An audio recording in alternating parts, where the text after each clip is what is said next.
Let's get started.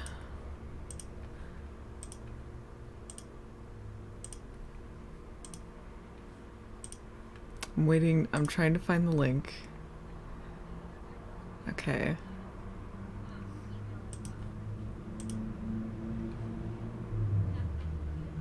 Eventually, the link will show up so I can send it to people.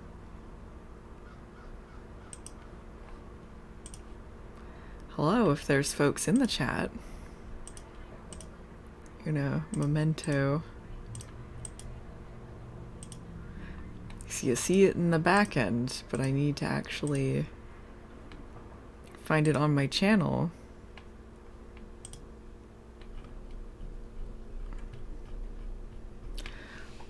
This is fine.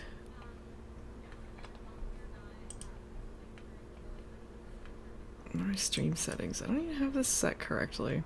I'm gonna change the name of this. And public. That would help. Yay! That's why I'm not seeing it. It wasn't public to myself. This is gonna be great stuff for people watching this later. Alright, cool. I'm gonna hear myself. Alright, sending the link. Hi, AB! You're the first one in! One person watching! Welcome to the stream, everyone.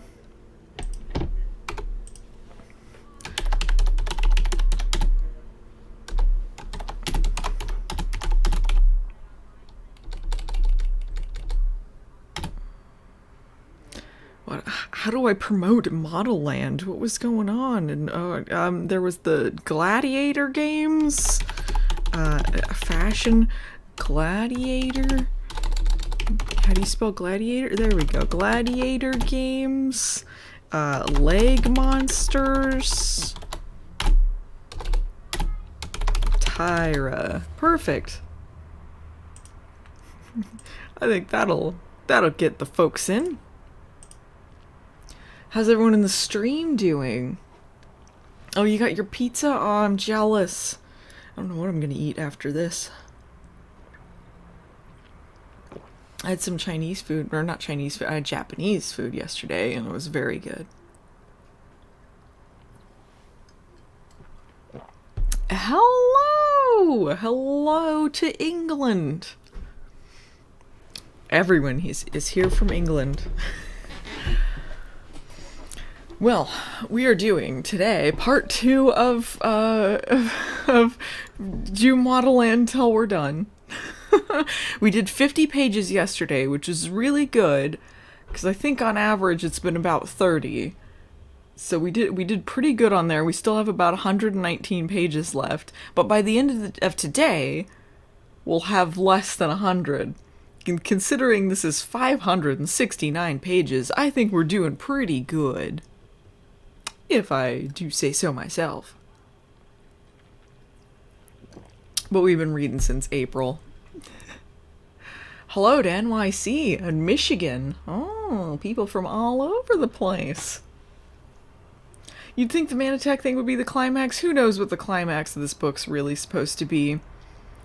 Alright, so yeah, I can't imagine there's too many new people watching that have never seen a Modelland stream. But if you haven't, this is Tyra Banks' Harry Potter, Hunger Games, fashion-based, post-apocalyptic world at a place called Modelland, with her self-insert teen self named Tuki Delacreme.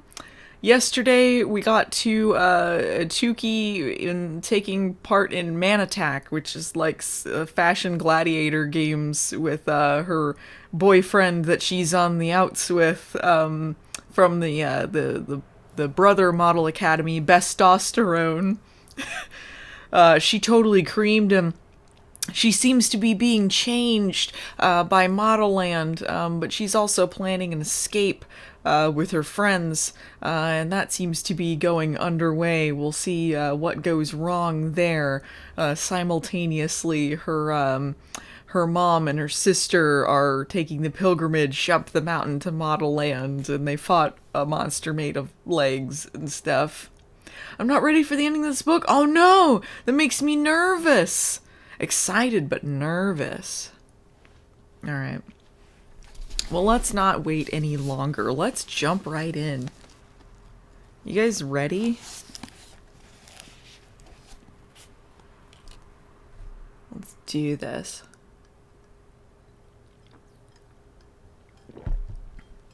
Yeah, she got a smize. She got a smize and put it on her face. A golden, Willy Wonka golden ticket smize, which apparently can just show up anywhere and has magical properties or something. I don't know.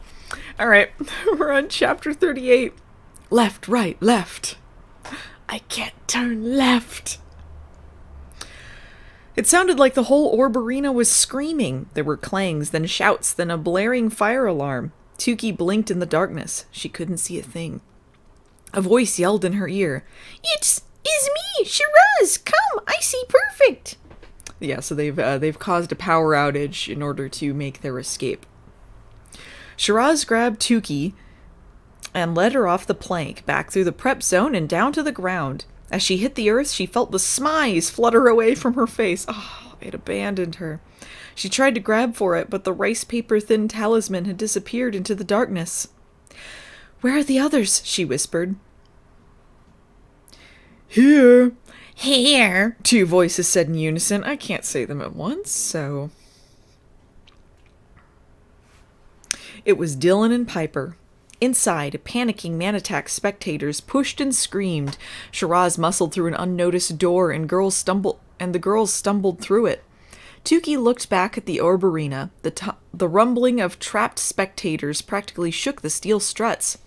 We created this chaos, she cried. We can't just leave them in there. We gotta get out of here now, Dylan said. We made an opportunity, now we gotta take it. Got a super chat from Brandon Croker with it's like what are those kinds of dogs? Shibu Inu or something? I'm probably saying it wrong. It's doing like a number 1. Yeah. Thank you. Is that the right type of dog? Someone correct me. I probably said something dumb. It's one of those dogs. Dog? Yeah. Shiba Inu. Okay, I was close. a Shamu Inu. Okay.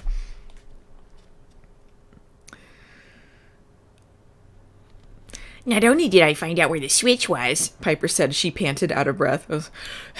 Not only did I find out where the switch was, I found the emergency zip-zap too. It's exactly where you said it was. Come on! They ran to the stadium. Oh, I bet Bravo's gonna sell them out though, because Tukey said that she was using them to find out about the zip-zap. The zip-zap, zippity-bap-bap. They ran to the stadium. Now completed, it was massive. Its elaborate architecture cast eye-pattern reflections on the ground. The girls scampered up a path cordoned off by a metal banner, across which scrolled blinking words that read, "No entry until the 7-7 tournament." Making sure no one saw them, Tukey and her friends scooted around the blockade. Before she went into the stadium, Tukey turned back, exhaled, and took one final look at Modelland.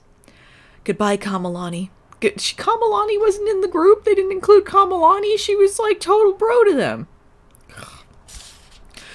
Goodbye, Kamalani. Goodbye, Guru Lauro. Goodbye, Dr. Erica. Goodbye, Bravo. It's time, Tukey. Yeah, better get in on there. Better start going. I'm gonna bitch at Leo. Piper urged. Tukey ducked under the banner. Instantly, Piper rushed down 4 flights of stairs into the depths of the stadium, the girls right behind her. A giant pile of stones lay in front of them. Following Piper's lead, they began lifting the rocks until a horizontal zip-zap flush with the ground appeared under the rubble. Flush with the ground appeared under the rubble. It had jagged, pointed, rusty teeth, and a zipper pull that flamed crimson as if warning not to touch it. Oh, the evil zipper zip-zap. Taking a deep breath, Tukey yanked it open. Ouch! It was hot to the touch. Oh, that's like the Home Alone trap when he heats up the doorknob. Kevin McAllister is waiting on the other side of the zip-zap. A whirlpool of thick, hot air and reddish liquid whipped inside. But not like whipped cream. Is blood Shiraz wondered aloud, holding tightly to Dylan's hand. Muted screams. Is my audio okay? I don't want to, like, be peaking it when I do the Shiraz voice. I think it's probably fine, right? I guess you guys would say something if it sounded bad.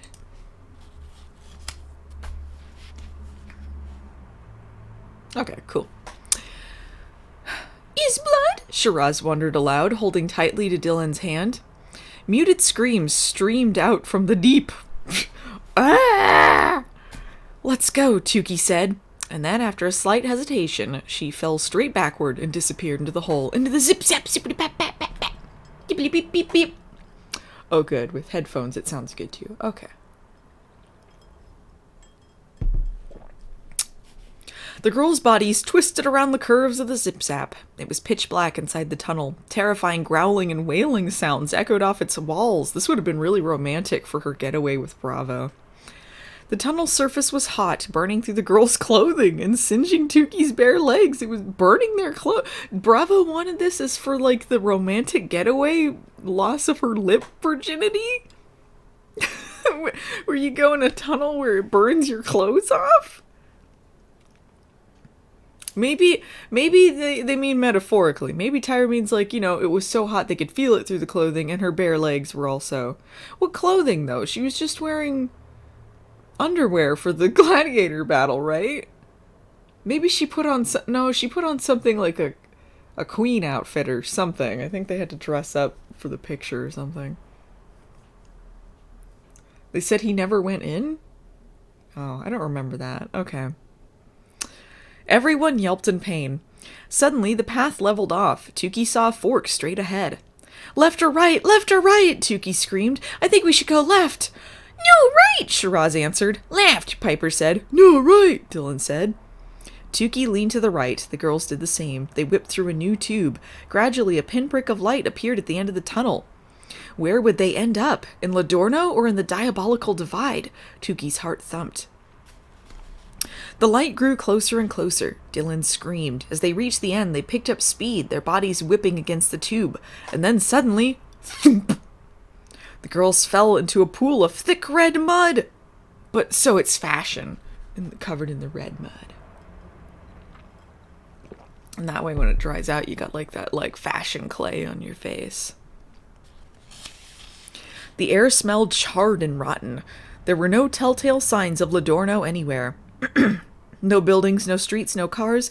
Tukey looked into the air and saw 4 fireballs shooting straight toward them. Oh, Bravo had some bad intel on that one. We're in the divide, she screamed. Get back in the zip-zap. They all tried to stand, but the mud sucked them downward. Tukey rose and then fell face first in the mud. It stung her eyes. I got you, Tukey yelled. From somewhere deep...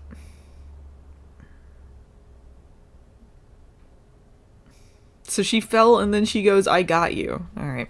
I got you, Tukey yelled. From somewhere deep within, she found the strength to rise. She then reached down and, one at a time, pulled Piper, Dylan, and Shiraz free. Hurry up, Tukey screamed over the sound of crackling flames. Back to the zip-zap. Why did she keep changing paragraphs when it's still Tukey talking? Just before the 4 fireballs were about to consume them, the girls jumped back into the zip-zap. Tukey took the left fork, and the girls continued to slide until splash! Tukey's nose burned with the scent and taste of chlorine. Blue-gray buildings rose around her. The moon hung high in the sky overhead. A few lonely cars whipped around a traffic circle. Beyond it was the mist-covered mountain of Modelland. She looked down and saw water lapping at her neck. She saw the water lapping at her neck. She didn't know she was in water until then. She looked to the side and saw a statue of Mayor Devin Rump standing beside her. They were in a fountain in Ladorno. We made it, Dylan yelped. She splashed over to Tukey and gave her a huge hug. No one told you life was gonna be this way. I couldn't clap. I had my book in my hand.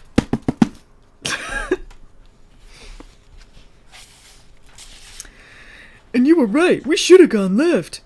Piper waded over and hugged Tukey, and then Shiraz did too.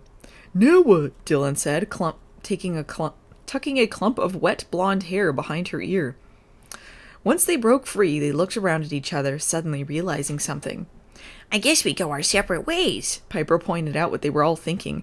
I'll find my way back to Sans Color and to Mother, the Queen. She made a face. Back to Candelabra, Shiraz said morosely. We'll again deliver good news to the people, but no to me. I'll hop a train or something to Boo Big Teak, I guess, Dylan murmured. Back to the customer service desk. Back to life confined in a store. Why didn't they turn old? Is it if you take the zip zap, you're fine? It's just if you cross the wall, there's a magic old spell? Can she see her neck? That's a good question. Back to the customer service desk. Back to life confined in a store. Her jaw trembled slightly. She gazed up at the mountain. What do I do now? Tukey said aloud, not expecting an answer. Suddenly, Suddenly, Dylan's face fell. I was combining Dylan and Tukey into Dookie. Suddenly, Dylan's face fell. She stared at something in the sky. Tukey! Her voice shook. Run! To Tukey's horror, she saw CL's familiar pouch in flying mode. It swooped ominously above them, dropping lower and lower with each rotation. She was coming after them! Can't wait till the next Charmed Rewind. Thank you. Well, next will be an episode of the new Charmed, which will be premiering this month sometime. I think the 24th. Could be wrong on that. I know, right? No one was looking forward to it.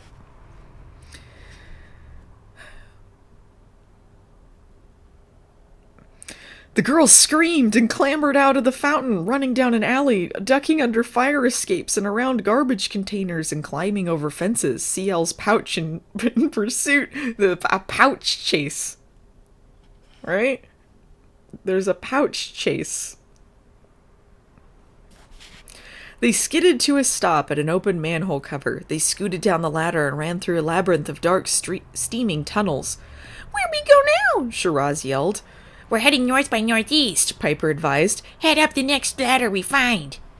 50 steps later, they found a ladder leading up through an open manhole. Tukey scrambled up and out once more, emerging in the deserted town square. You think, they can't, if she's gonna chase after them, they can't just go home, right? Because they're immediately gonna know where they are. So you're just gonna be on the run forever from Modelland?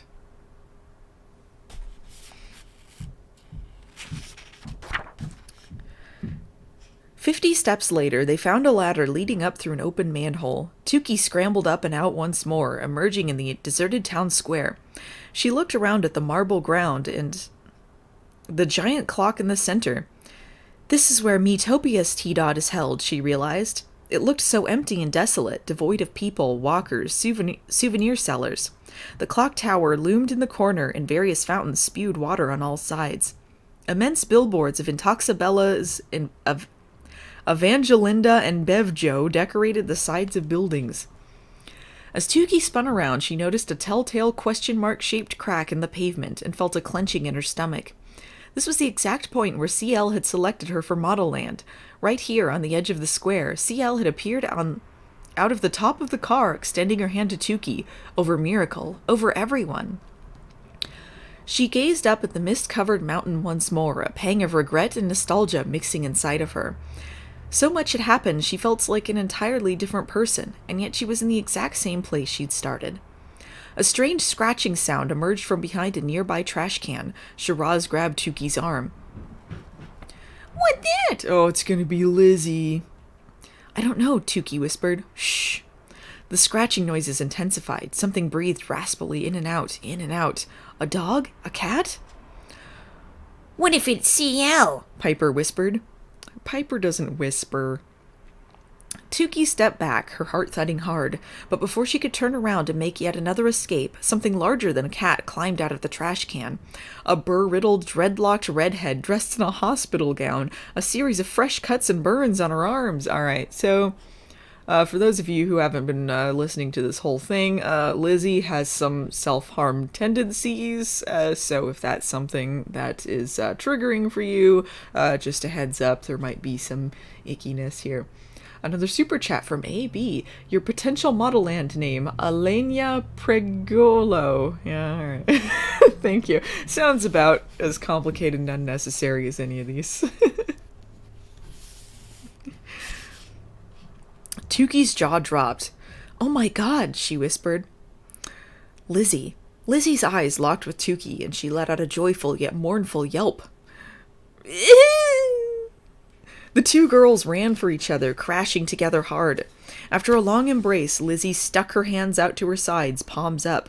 Tuki did the same. Both girls pointed to the sky, then made a motion as if checking their underarms for a scent, then did a deep curtsy. Oh, they're doing like the superstar? Well, she does the underarm, like the hands, and then the, you know, rather than the...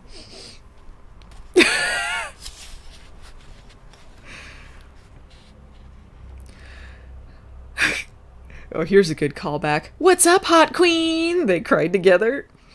Lizzie stared at Tuki's arm, which was still adorned with the long ruby bracelet from Manitac. This is Lizzie? Alright. You really are a hot queen today, girl. She whooped. I have to get, it's going into the Piper voice, but it's got more of a, not a lisp, a spitty sound.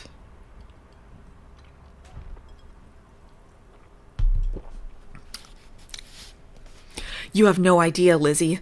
Tuki had felt like a queen with the smize. It had fallen off after Manitat. I wonder where it went. Maybe one of the crazed Bellas back in the Orb Arena had found and pocketed it. Maybe the Likies. The Unikas watched them, cocking their heads, trying to make sense of the reunion. How does that make sense? Obviously, she knows her. She's a friend. What's there to make sense of? Then Tuki grabbed Lizzie's hands. Is it really you, Lizzie? I was sure you'd be gone by now. Oh no. Lizzie shook her head. I've been waiting for you, Tuki. Right here all day, every day. Well, I hide in the daytime, of course. They see me during the day. They keep looking for me, but every night I'm right here in the trash can. I saw you get chosen. Your face was huge for the world to see on the big screen on Sea-God. Then Lizzie trembled a lot, looking down at her feet, and said, I always told you were special. I hope that that's legible. The voice I chose for her is quite regrettable. But I need to... She waited in the trash because she's like a little Keebler elf and lives in a tree. I don't know. She just does that. Okay, as long as you can understand the voice. She's a tree goblin. I'm sorry, Tuki said. Her worst fear had come true. Lizzie had seen her take the scout's hand. She remembered how Lizzie had stood in her driveway the morning of T-Dod, how she'd let out that scream, thinking Tuki had abandoned her. I wanted to escape with you, Lizzie, but they threw me into the car. I was stuck. Tears fell from her eyes. All this time she'd feared that Lizzie hated her for leaving. I understand, Lizzie said. I mean, at first I was confused and hurt and angry, but it's you, Tuki. I knew you wouldn't do that to me. I knew you'd come back. Tuki put both hands to Lizzie's face. I did come back, Lizzie. Guilt shot through her body. Yes, she was back, but the reason for her trip was not to be with Lizzie. There's an ambulance going by.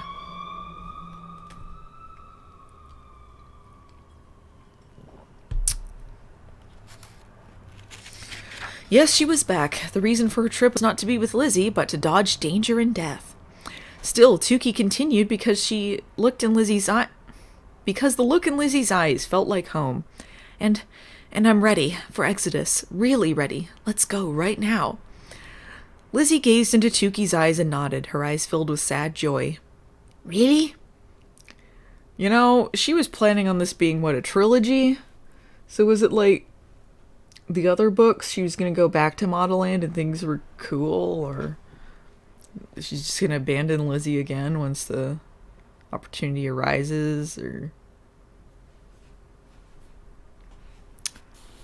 she's just going to be sad and trapped and kidnapped the whole time, or I guess I'll find out with the ending. I hope the ending is like The Sopranos. It just goes black and there's a gunshot.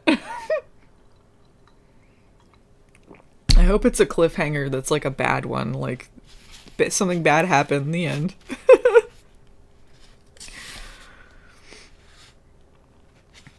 Really. Tukey turned and grinned at Shiraz, Dylan, and Piper. This is Lizzie, guys, my very best friend from Peppertown. When she turned back to Lizzie, Lizzie's expression had changed from bright and lucid to something tortured and crazed. She stared at the sky, her eyes stricken with fear. They're coming for me, She shrieked. they're coming for me. She shrieked. Tukey and the other Unikas gazed at the sky too. CL's pouch whizzed past her own billboard, which now read, "Where the hell is CL, damn it? We need her." Lizzie started to shiver and convulse, her eyes locked on CL. Then, turning, she broke out into a run down the city streets. "Lizzie!" Tukey screamed, chasing after her. The Unikas followed. "Lizzie, where are you going? Come back!" She pounded down the Lodorno streets, passing spas, high-end hotels, jewelers, exclusive nightclubs, all kinds of things she used to dream about as a simple girl in Peppertown. She was but a simple girl in Peppertown. And now she's older and wiser. She was but a simple girl once. But she barely noticed them right now, the storefront streaking past. "Lizzie!" she screamed again, catching a glimpse of Lizzie's bright red hair rounding a corner. She looked over her shoulder to tell Shiraz, Piper, and Dylan to hurry up, but they were gone. Her stomach twisted. No!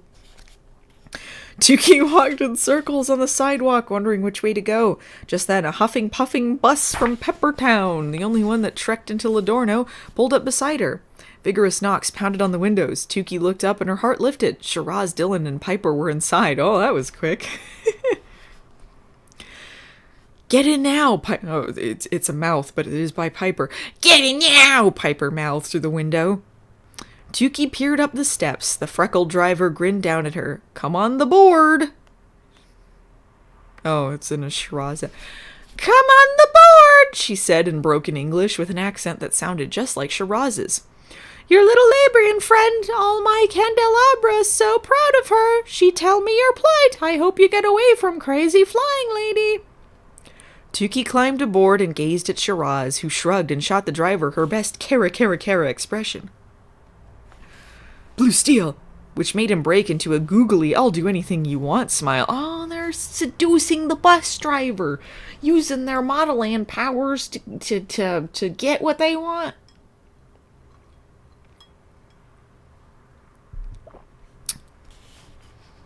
It seemed they had learned something valuable at Modelland after all. Look pretty. Where's your friend? Piper asked. Tukey looked around desperately. She couldn't even form the words to say she'd lost Lizzie again. It couldn't be happening. Oh my god! Dylan gazed through the side window. There she is! Who, Lizzie? Tukey asked, brightening. No, Dylan screamed.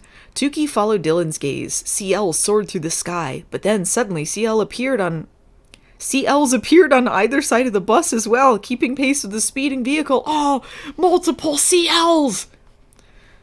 I'm seeing double! 4 CLs! She's using her power of multiplicity, Tukey thought. Now there are 3 CLs trying to kill us. Down that alley, Piper commanded the driver. He turned a corner fast, losing the 2 CLs that flanked the bus. At the opening on the other side of the alley, Tukey could see the obscure obelisks towering in the sky, all lit up by the moon. She was surprised Mayor Rump hadn't taken them down yet. Mayor Rump. It's so funny. Rump is such a funny name. So funny. There's CL! Dylan screamed. All of her are landing!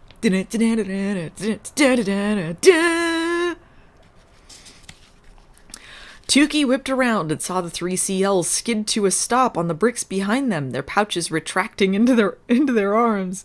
As soon as the 3 CLs noticed the bus, a determined look settled over their identical faces, and they sprinted after it again. Oh no, Bette Midler! Just gonna keep doing Simpsons quotes.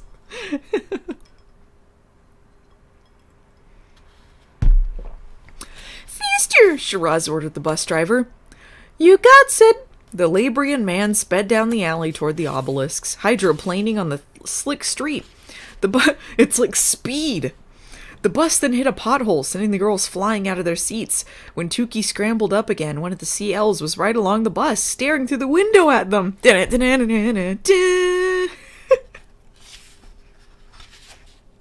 Everyone screamed. Everyone on the bus or just them?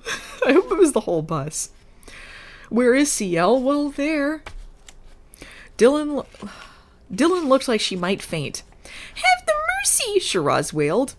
Then Tukey looked out the front windshield. Ahead of them stood Lizzie, frozen, staring at the oncoming bus. Oh no! Don't run, Tukey screamed at her through the glass. Lizzie, stay right there. Oh, she's not in front of the bus, or she... What? Was she standing in front of the oncoming bus? Lizzie blinked, then stared at something on the ground. It glinted in the moonlight. She just wants her to die?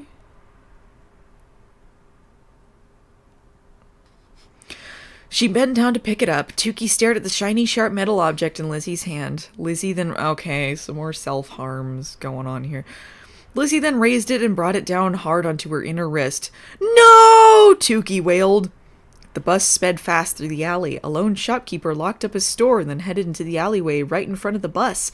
The driver slammed on the brakes and the bus lurched to the left. Everyone screamed and shot forward. Tukey's head hit the windshield and she immediately felt a jab of white-hot pain. And then everything went black.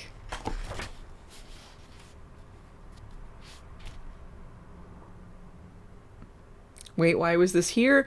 If you didn't see any previous streams, that's just something Lizzie does. It was there because Tyra Banks doesn't know how to tactfully handle mental illness.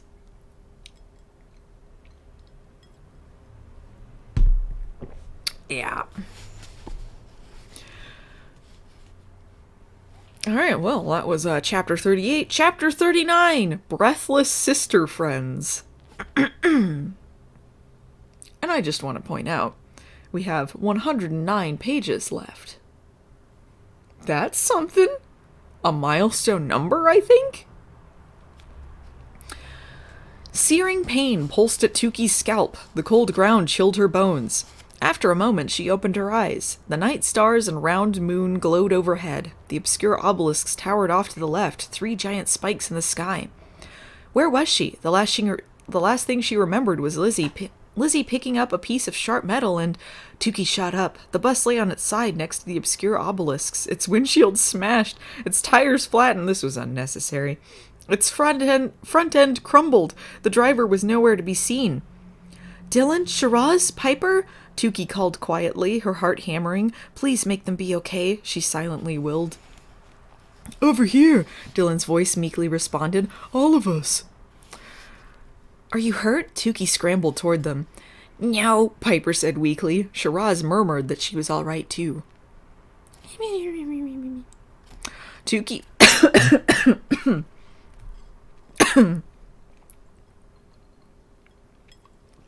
inhaled some smoke from the bus. It's gonna blow. Exhaust.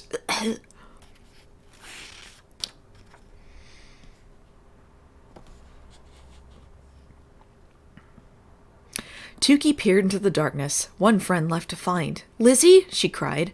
Nothing. Tukey leapt to her feet. Lizzie? She called louder. Lizzie! Again, nothing. Tears began to spill down her cheeks. No, no! The image of Lizzie slamming the sharp metal into her wrists swam through her mind. She had failed Lizzie again. And then everything just came to a head. Everything Tukey had been through. People walking over her like she was trash during every split, whatever that was supposed to stand for. Some nonsense thing she came up with. The daily fear that the Unikas were going to be mutilated and murdered, Zarpesa's nasty secrets and cruel spirit, Tukey's toothbrush bulging in her father's pocket on its way to prove she wasn't his, Gannero's mean taunts, feeling unlovable, then loved, then humiliated by Bravo. Every second, every minute of her existence suddenly erupted like lava from a long-dormant volcano. I was rooting for you! We were all rooting for you! How could I have lost you again? Tukey wailed loudly, her voice echoing into the night. Why do I keep letting you down? I'm so sorry. I'm so sorry. I'm so sorry. The sobs made her buck and shudder. Her wails were so intense they reverberated off the mountain in stereo. Finally, Tukey stopped, held her breath, and looked around. Even though she quit crying, the wails kept coming. I'm so sorry. I'm so sorry. I'm so sorry. Another super chat from Robert Scruggs. Imagine this in live action. The characters would be more grotesque than Dick Tracy villains. Thank you. Yeah, she wanted this to be a movie. Just a reminder. I have to mention this quite frequently because anytime I read something, it's unfilmable. It's more unfilmable than The Watchmen because The Watchmen happened.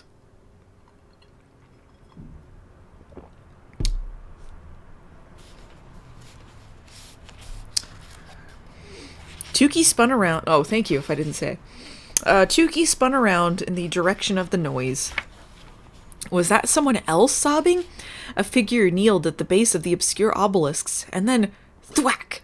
A twisted reed struck in the moonlight, landing on the figure's back. Blood rose through the figure's thin shirt. Thwack, thwack!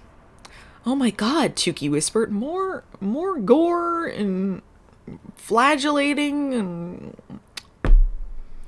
CL. Before Tukey's eyes, CL, and only one CL this time, not three, started to claw at herself. Tears mixed with blood streamed down her face. I'm sorry, she wailed, her voice raw. I'm sorry. She tore at her shirt to get down to her bare flesh. She's hulking out. Yeah.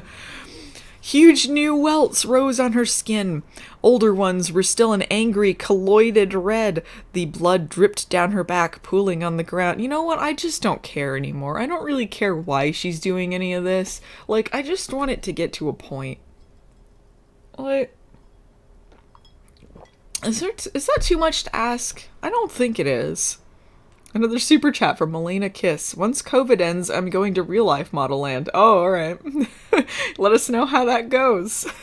Thank you for the super chat. From what I understand, what Modelland, the theme park is supposed to be, it's not really a theme park anymore. It's just like an expensive photo shoot where they give you like some truffles and sparkling cider or something. I don't know. Like, it just sounds like a scam, to be honest. But I don't know. Maybe it'll be a good time. Who knows? I don't think they ever actually opened because of COVID, but we'll see.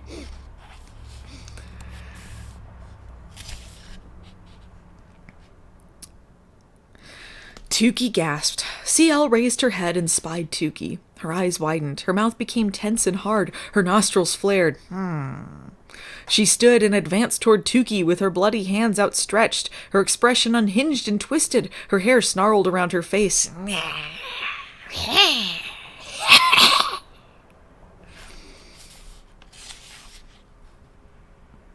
Tukey backed away, her heart fluttering madly in her chest. But instead of running away again, Tukey mustered up all of her courage, and stood firm. And then she said, "I love mustard." It didn't make sense to keep running. CL would just find them again and again and again. "Take me," she said softly to the advancing CL. Oh, this bold sacrifice. "Experiment on me instead of my friends. Torture me, sacrifice me, kill me. Let them live." CL halted in her tracks and stared at her.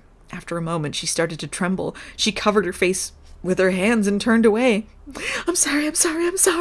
She began to moan once more. Oh, I'm sorry I tried to kill you. I'm sorry. You're being unfair. Tukey frowned. "What's happening to you?" she demanded. "Why are you crying?" She certainly hadn't expected this from CL. Rage, yes. Fury, certainly. Painful death at her hands. Maybe she's just bipolar. She seems to go all over the place. Maybe, like, this is just, like, something she needs to talk to, like, a therapist about. And get some medication. This might not be, like, a Modelland thing. That might just be bipolar. Painful death at her hands, absolutely, but not desperate sobs. It's my fault," CL blubbered into the concrete. "It's my fault. My fault." She could hardly get the words out through her choking sobs. Tukey blinked at her. The sacrifices. Clearly CL was racked with guilt over what she'd done to earlier sacrificial girls, perhaps to become a 777. Then CL turned to Dylan, Piper, and Shiraz. "With all my powers, I should have been able to save you," she screamed. "With all my powers combined, I am Captain Modelland." The girls looked at each other, confused. Save them, Tukey repeated in a whisper. I don't think she is meaning Unikas, Shiraz said. CL took in huge gulps of air, whirling around to face the obelisks. I miss you so much. Then she collapsed onto the base of the obelisks, her forehead against the tallest pillar. Every day I told you that you were good enough, special enough, beautiful enough, that you deserved to be at Modelland. All I wanted was for you to know how amazing you were. How perfect you were just as you were. I should have shut the hell up when I noticed your night sweats, your headaches, your bulging veins. It's my fault you got sick and caught the... What is this gonna be like? She, like, brought another, like, ugly girl into Modelland and then they died? Her first protege! Who is she talking to? Piper murmured. What's he doing? Quit crying. Tell us what's going on. He needs to be hospitalized. Then CL rose once more and turned to the mountain. You killed them, she yelled to the mountains, her whole body shaking. Bloody murderer! She turned back to the obelisks. I searched for you. I was rooting for you. We were all rooting for you. She moaned. I searched and searched. I couldn't find you, but I kept searching, and then I found you underneath. I dug and dug and dug till my hands bled, and there you were. CL smiled dazedly, as though in a dream. All three of you. I don't know how long you were buried, but you still look so beautiful to me. And we were together again, but you didn't wake up. You wouldn't open your eyes. Then CL whirled again and pulled on Tukey's arm. Tukey reared back, afraid, but CL's face was crumpled and extremely vulnerable. I'm imagining like one of those like exaggerated SpongeBob, Ren and Stimpy pictures when they like make the faces like super detailed, and it's her just like vulnerable. What is happening? I don't know.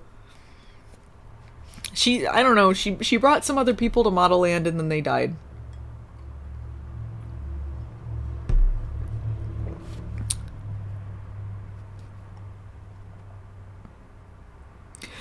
Then CL whirled again and pulled on Tukey's arm. Tukey reared back afraid, but CL's face was crumpled and extremely vulnerable. Help me, Tukey, CL whispered. Help me open their eyes. Help me wake them up. Tukey stared at the Intoxabella. All at once, everything she'd assumed about CL flipped upside down.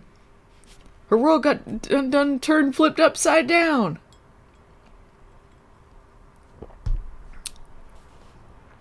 She still wasn't sure what was tormenting the Intoxabella, but one thing was certain. CL was not guilty of murder. You don't know that. She could have killed them and then, like, have a personality disorder or something, like dissociation, whatever the word is. You don't know that. That didn't make her innocent. The guilt she felt right now was over something far more abstract, something more like bereavement and failure. When Tukey didn't move, CL groaned and fingered the reed on the ground, preparing it for her back once more. Moving quickly, Tukey reached out and grabbed her wrist. Stop having people doing self-harm. CL, stop it! CL paused and stared at her through cloudy, dazed eyes. Please, CL! Tukey sank to her knees in front of her. Give me the reed. You can't do this to yourself. Not anymore. CL clutched the reed hard. I deserve this. I need to pay for what I've done. Her eyes darted to Dylan, Piper, and Shiraz. I need to pay for not saving you. CL, look at me, Tukey commanded. You're not talking about them, are you? She asked tentatively, gesturing to her friends. You're talking about someone else, right? Someone who died in the diabolical divide? CL shut her eyes tightly, as though reliving some terrible, debilitating pain all over again. I have another super chat from Samir Sela. Has Tyra killed someone? Thank you. I don't know. It kind of maybe this is Tyra's guilt coming all out in this book. She's admitting her crimes.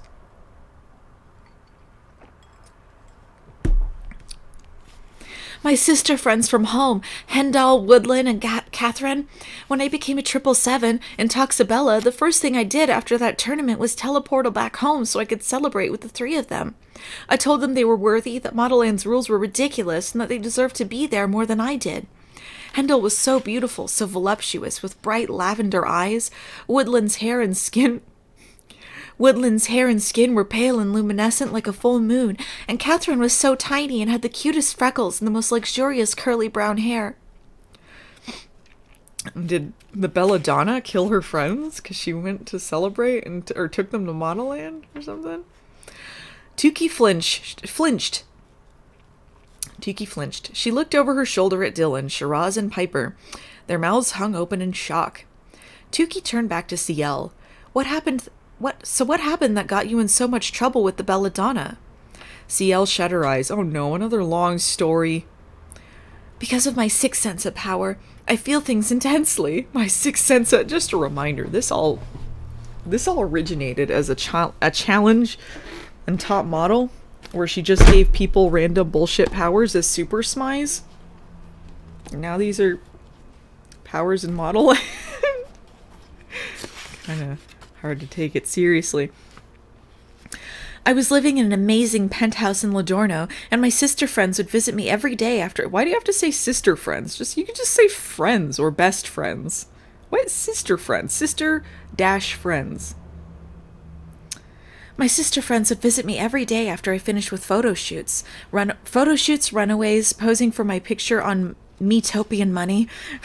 The average life.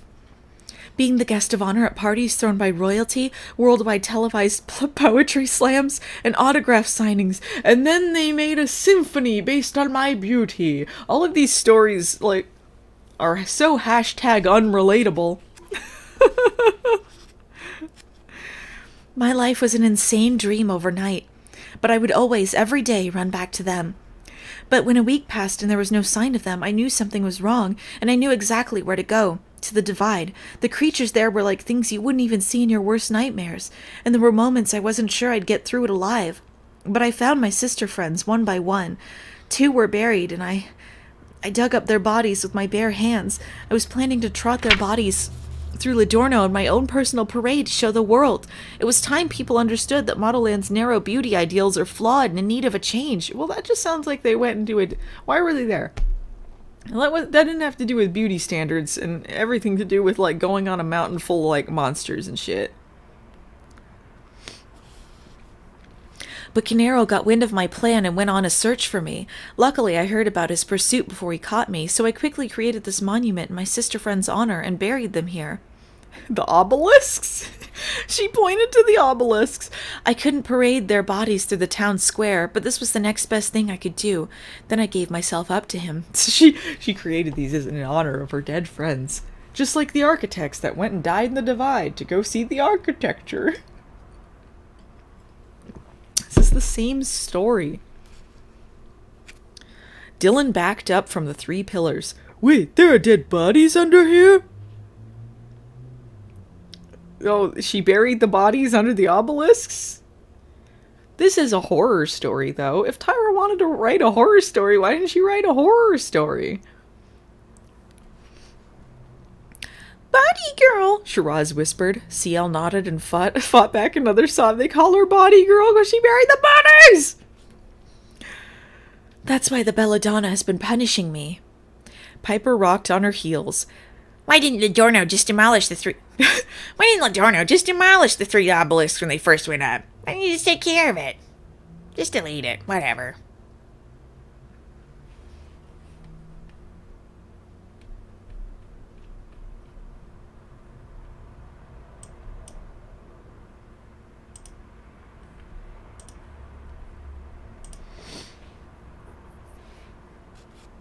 $125 people? Oh my gosh. Thank you.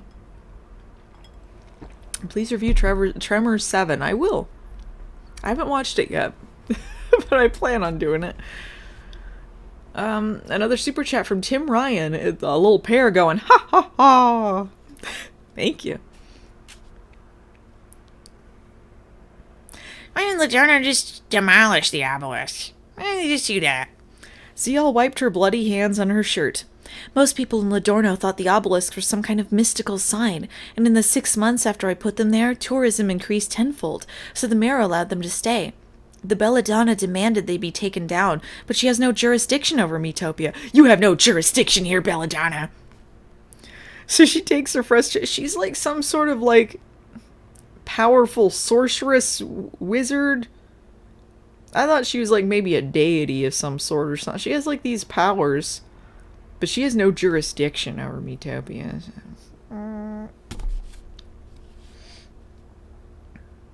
So she takes her frustration out on me. Suddenly CL's face twisted with pain, and she gripped her stomach and raised the reed to beat herself once more. Tukey caught her arm again. Don't, please. What happened is not your fault. You can't literally beat yourself up over this. You were chosen to be an Intoxibella, a 777, CL. And you've used your fame to spread your message all over the world, and everyone loves you.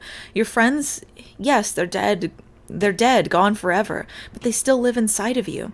And now, instead of Piper and Shiraz and Dylan, maybe it's time to let... And now, inside of Piper, Shiraz, and Dylan, oh, they live inside them. Maybe it's time to let them go, let their souls rest, so that you can rest. CL shook her head. But Tukey, I feel like my soul is dead. I feel so lost, like I've gone insane. With all due respect, CL, I must agree with your last statement, Piper murmured. Me too, Shiraz said. You cry lots, but how we know you still won't torture us? The killings. You still won't do the tortures to us. The killings. CL flinched. Hold up, kill you? First there was the experimenting, Shiraz clarified, and then the killings. CL blinked hard. Killing? Are you serious? Do you realize how I rebelled to get you three to Modelland? The rules I broke? On the day of discovery, you weren't on the list they gave me. I got rid of that thing and specifically chose you three instead. So we really weren't on the list, Piper said morosely. Yeah, you were super ugly. No, you weren't, CL shrugged. The only one who was on the list was Tukey. She was the first pickup, and then I saw how unusual looking she was. I thought maybe this was my chance. Oh, so Tukey's the one. They're just the ones that don't belong. I could be a renegade. Pick girls I want it. I could be a renegade. Pick girls I wanted.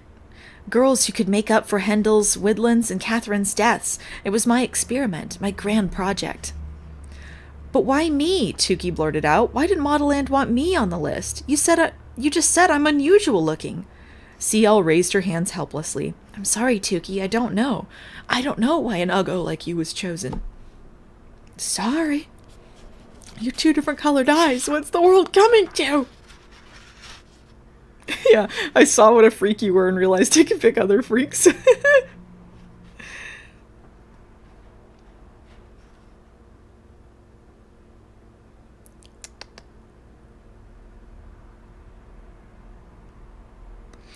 Shiraz still didn't look convinced. But you're looking at us so strangely in class, she protested. You give us evil eye, like you want to squash us like bug. CL winced. I've been looking at you like that. If I've been looking at you like that, I'm sorry. It's just, you remind me so much of them. Your spunk, your sassiness, your intelligence. Did you know how refreshing it is to have girls like you at Modelland? I looked at you like that because you reminded me of my friends that died and messed me up forever. It's never been done before, so sometimes I stare at you and I can't believe I did it. I can't believe I actually got you to Modelland, and I can't believe I figured out a way to get the Belladonna to keep you here. I can't believe I got you, uggos, past the rules. It's the ultimate challenge. You guys are just dog-faced. I cannot believe it.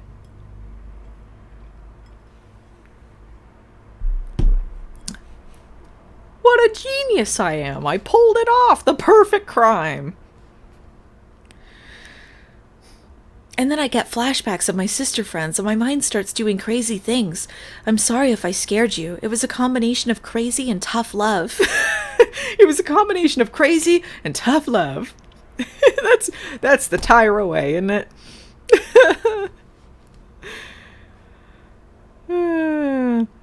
But I feel like you're making a huge leap, for all of us, for girls everywhere. You too, Tukey. Don't think you're excluded from this. Tukey and the others exchanged uncertain glances. Tukey thought of the terrifying conversation she'd overheard in the Belladonna's chambers not long ago and realized she'd had it all wrong. They were CL's experiments, all right, but not in the way she thought. But we're not at Modelland anymore, Piper said slowly. She gestured around at the Ladornian skyline. Obviously. That's why I'm here, to bring your butts back, CL said. How did you know we left? Tukey asked. How did you know to follow us? CL put her hands on her hips and looked down at Tukey. Girl, I have sixth sensa, one of my 777 powers, remember? That look on your face when I was talking to you, taking you to man attack? I just felt something was up. Then she checked the Kaleido watch on her wrist. Oh lordy, they're gonna notice you're gone. They're gonna notice you're gone soon, and I can just see the Ganero's bitchy little face if she catches us. Then you all really won't be able to come back to Modelland. Come on now, we gots to go! We gots to go! I don't think a lot of, like, crazy people say, like, it was a combination of crazy and tough love. Sometimes I'm just crazy. It was just a combo of crazy. And crazy and tough. Sometimes I'm crazy. Don't worry about it. I'm just having a crazy spell. Yeah, it's almost green o'clock. Shiraz shifted her weight. Piper tented her fingers at her breastbone, thinking. Dylan raked her hands through her long ponytails, and Tuki shivered in her couture underwear from Man Attack. So she is just in her underwear. Go back, just like that. Back to their Lumiere-less D rooms, back to Zarpessa, back to Ganero, back to Catwalk Corridor and the taunting, loveless Belladonna and the accusation. Always the accusation that they weren't as good enough as the others. Well, then why? Tuki was on the list, though. Why did they even bother? They're just gonna bitch at them all the time. Like, yeah, I don't see anything appealing about going back to Modelland, to be honest. Their clothes burned. Oh, I guess their clothes literally burned off, right? Because she got dressed, and then, like, that was a literal thing. They're just running around in their underwear. No one thought anything of it. All right.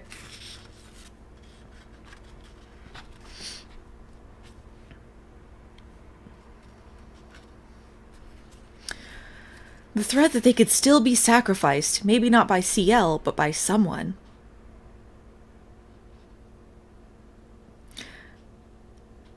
I can feel what you're thinking, CL said softly. You haven't had it easy this year, and you probably won't have it easy your whole life. I know you girls have struggled with all your baggage, but hell, we all do.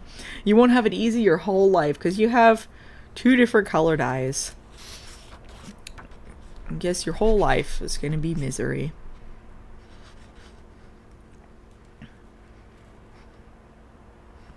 You're not wrong if you don't think you belong there. Because, yeah, you don't look anything... You're not wrong if you don't think you don't belong there. Because, yeah, you don't look anything like those girls at Modelland. I know I might sound crazy, and as you know, I kind of am. But I really believe the 4 of you have the power to kick Beauty's ass and turn it on its head. Beauty really can mean so much more than what the damn Belladonna dictates every 5 years, and I want all the dumbass idiots with their heads in the beauty sand to wake the hell up. But I can't do it alone. I know, I've tried. Another super chat from DJ Crage. Hi, you rock. Your channel makes me laugh when I'm sad. Oh, thank you. I hope that you're feeling like laughing now. I hope you're feeling better. Thank you.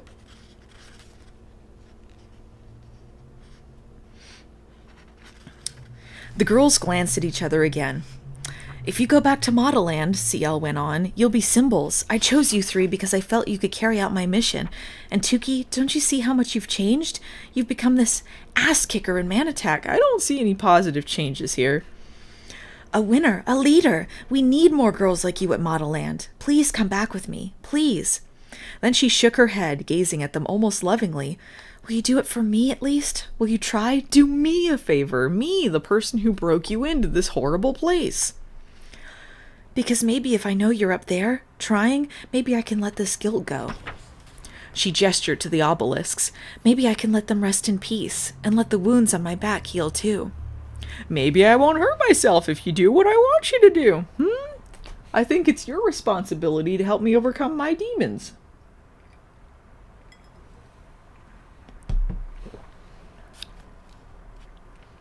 There was a long silence. Owls hooted in the distance. Hoo-hoo! Leaves on the mountain rustled ominously. The lights from Ladorno twinkled. Tuki considered her friends. By the looks on their faces, she could tell they were thinking about exactly what she was, the positives of Modelland. All the wonderful things they'd experienced there. Nothing. The amazing architecture and design, the gorgeous fabric flowers and sunsets, Zhen, Kamalani, the D, the E, the glasses with Guru Lauro and even Guru Pacifico. The sense of belonging somewhere, even if others didn't believe they did. Running toward a challenge instead of away from it, no longer being a forget-a-girl. Slowly, everyone began to smile. Dylan reached out. This is horrible. Dylan reached out and grabbed Tuki's hand. Tuki reached out and grabbed Shiraz's hand, and Shiraz took Piper's, who held Dylan's, completing the circle. Then Tuki broke the chain and held out her hand to CL. We'll only go on one condition, she gestured to the reed. Hand it over. CL glanced at the reed, looking at it almost like she was about to part with a piece of herself. Then she rolled her shoulders back, stood up straighter, and placed it in Tuki's hands. Promise me you'll stop this, Tuki said. Stop hurting yourself. Ironically, they were the exact words she wanted to say to Lizzie about her sharp objects. She only hoped that someday she could. I'll try, CL agreed. You promise? Dylan asked. Yeah, Miss Boo Big Teak Nation, CL assured her. I promise. Tuki turned back to the others. She thought about how helpless she'd felt in the past, like she had no control of her destiny. But now she realized it was all about choices. She had much more control over her future than she ever thought she did. Then I think there's only one logical choice, isn't there? Pouch! Shiraz bellowed. Thank God, CL said, rolling her eyes. Y'all have me sweating bullets here, and y'all know how hard I sweat. Now let's go, otherwise we'll miss the whole 7-7 tournament. I would be punished if you didn't come back. Do it for me. With that, fabric flowed from CL's fingers. One of the jeweled tentacles that came from her body gently wiped the tears from her eyes.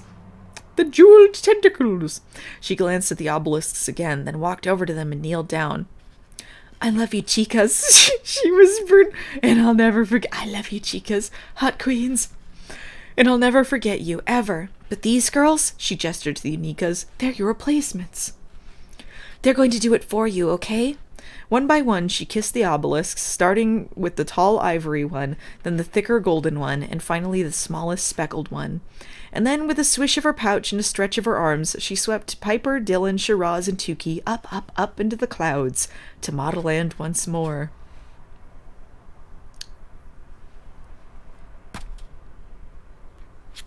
Her friends were just too ugly to live. They were too ugly, and they died for being ugly. So she's going to turn beauty standards on its head. Justice for ugly people.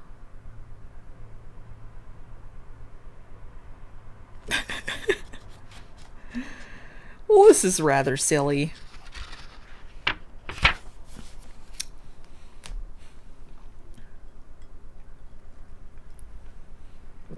Chapter 40, the 7-7 tournament.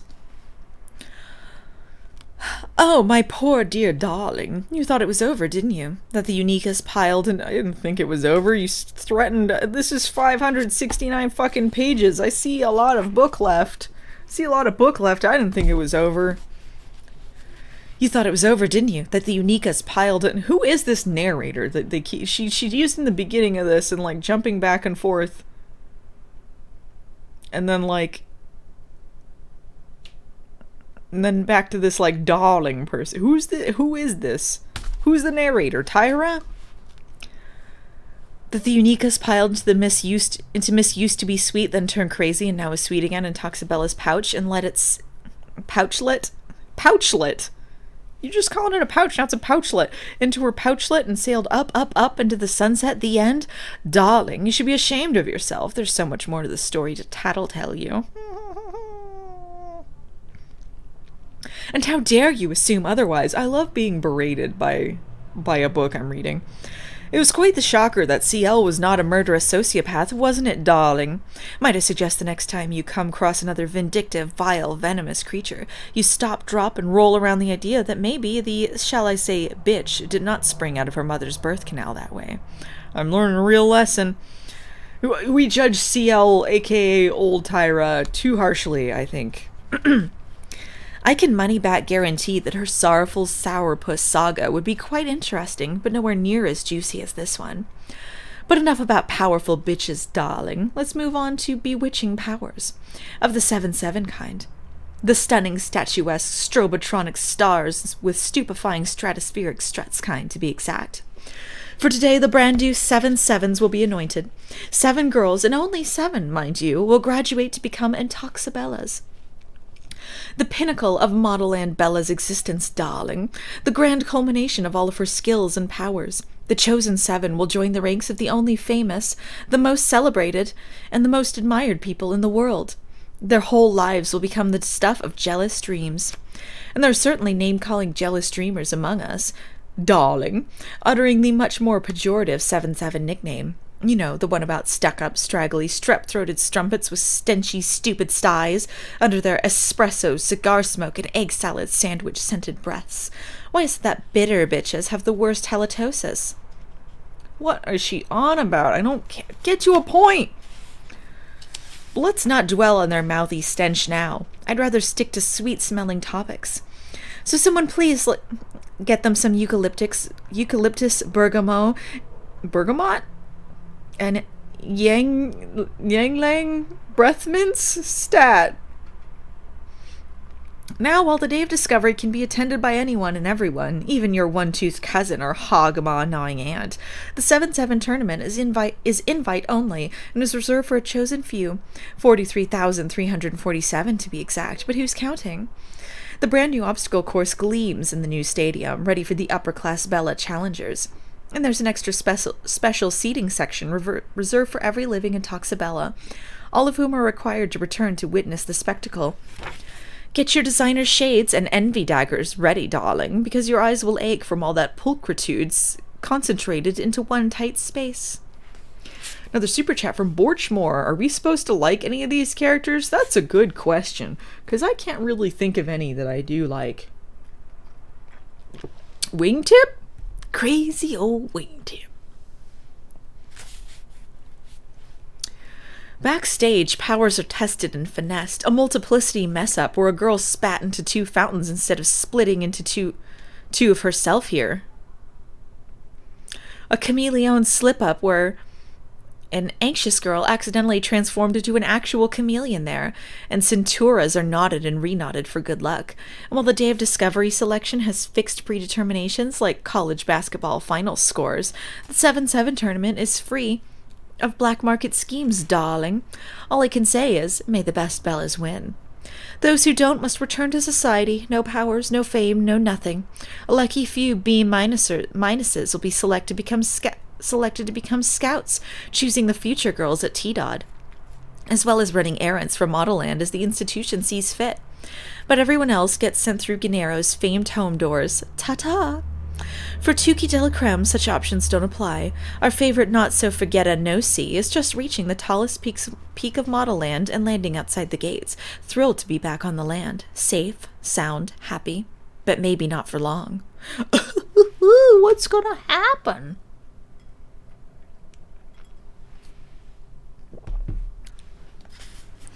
When CL's pouch landed at the Modelland gates, the area was luckily devoid of guards. Putting a finger to her lips, CL rushed Tuki, Shiraz, Piper, and Dylan through the mosaic check-in face. Right? Check-in face, their, sorting hat.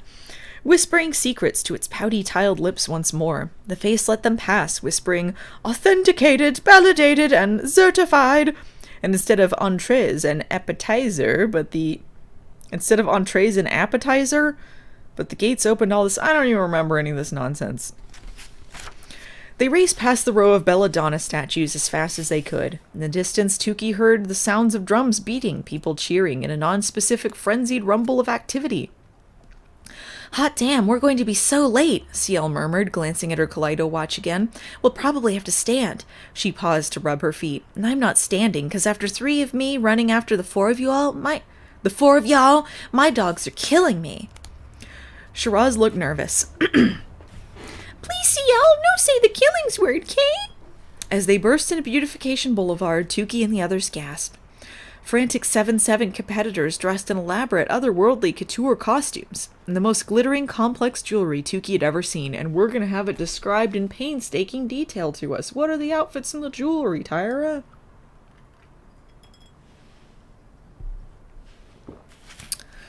Intricate headpieces that draped over entire faces, necklaces that swung around the wearers' necks like hula hoops, a giant tiger's eye ring that actually winked at Tuki as she passed. ran in circles around them as if the Unikas and CL were invisible. They were so obsessed with the 7-7 tournament, they can't even see how crazy and muddy we all look right now, Tukey thought, which was maybe a good thing. Mannequins rushed to and fro as well, some directing traffic with hefty batons. A long line of Bellas snaked around the outside of the stadium, and a mannequin doled out wristbands that assigned each Bella to a specific section according to her uniform color. Devon Rump, mayor of Metopia, trundled in with dignitaries from all of Metopia's quadrants. The dignitaries are all going to the 7-7 celebration. Their wives followed, more weighted down with fashionable wares than they had been on T-Dot the year before. After them came what looked like 100 slack-jawed civilians of all ages, staring around at Modelland in wonder and awe. Contest winners, Tukey thought, looking at them. The people who'd won the drawings that took place in every country, who got to attend the most amazing tournament in the world, and the most amazing place in the world. Is this like the Goblet of Fire, the competition? Is it like that?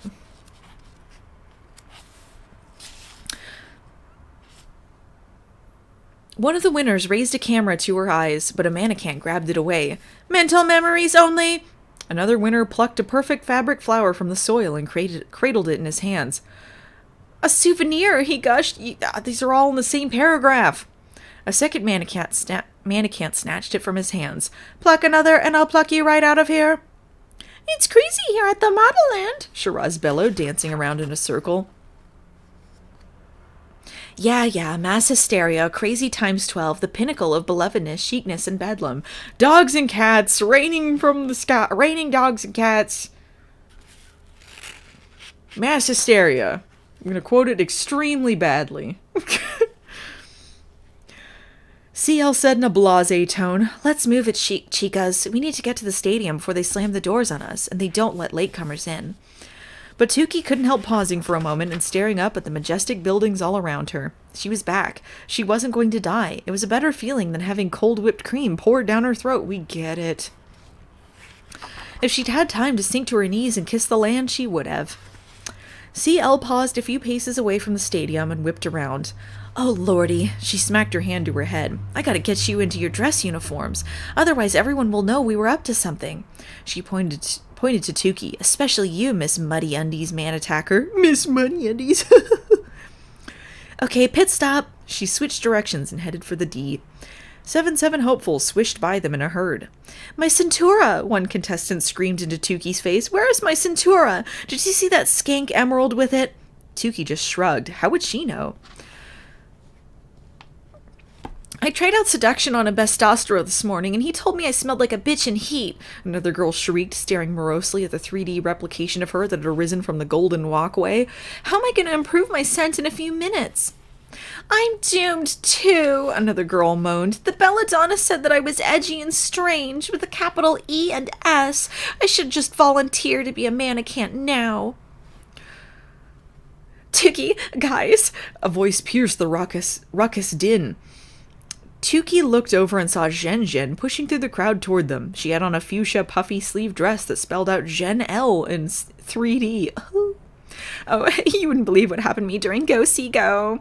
She lifted her foot and showed off a glittering tan platform heel with long black shingles. Mauricio, a shoe designer to the Atoxabellas, created a shoe just for me. He calls it the Gen Leto. Like them? Gen Leto? Calls it the Gen Leto? Yeah, dogs and cats living together, mass hysteria. That's the quote. That's what I was trying to remember. Love 'em. Tukey grabbed Zhen's hands and glanced at the stadium. Wow, you're finally competing. Are you excited?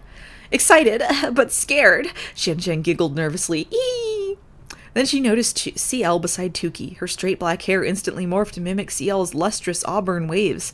CL! She cried. Oh my god, I'm freaking out. I keep trying to stay myself, but I keep turning into you. Do you think that's okay? I mean, my power is chameleone. CL touched Zhen's head, transforming her hair back to its authentic black. You're using the power wrong, honey. Chameleone is the ability to assume different looks, not to impersonate another in Toxabella. People want an original, not a knockoff. The real you is far more special than the you who tries to be me.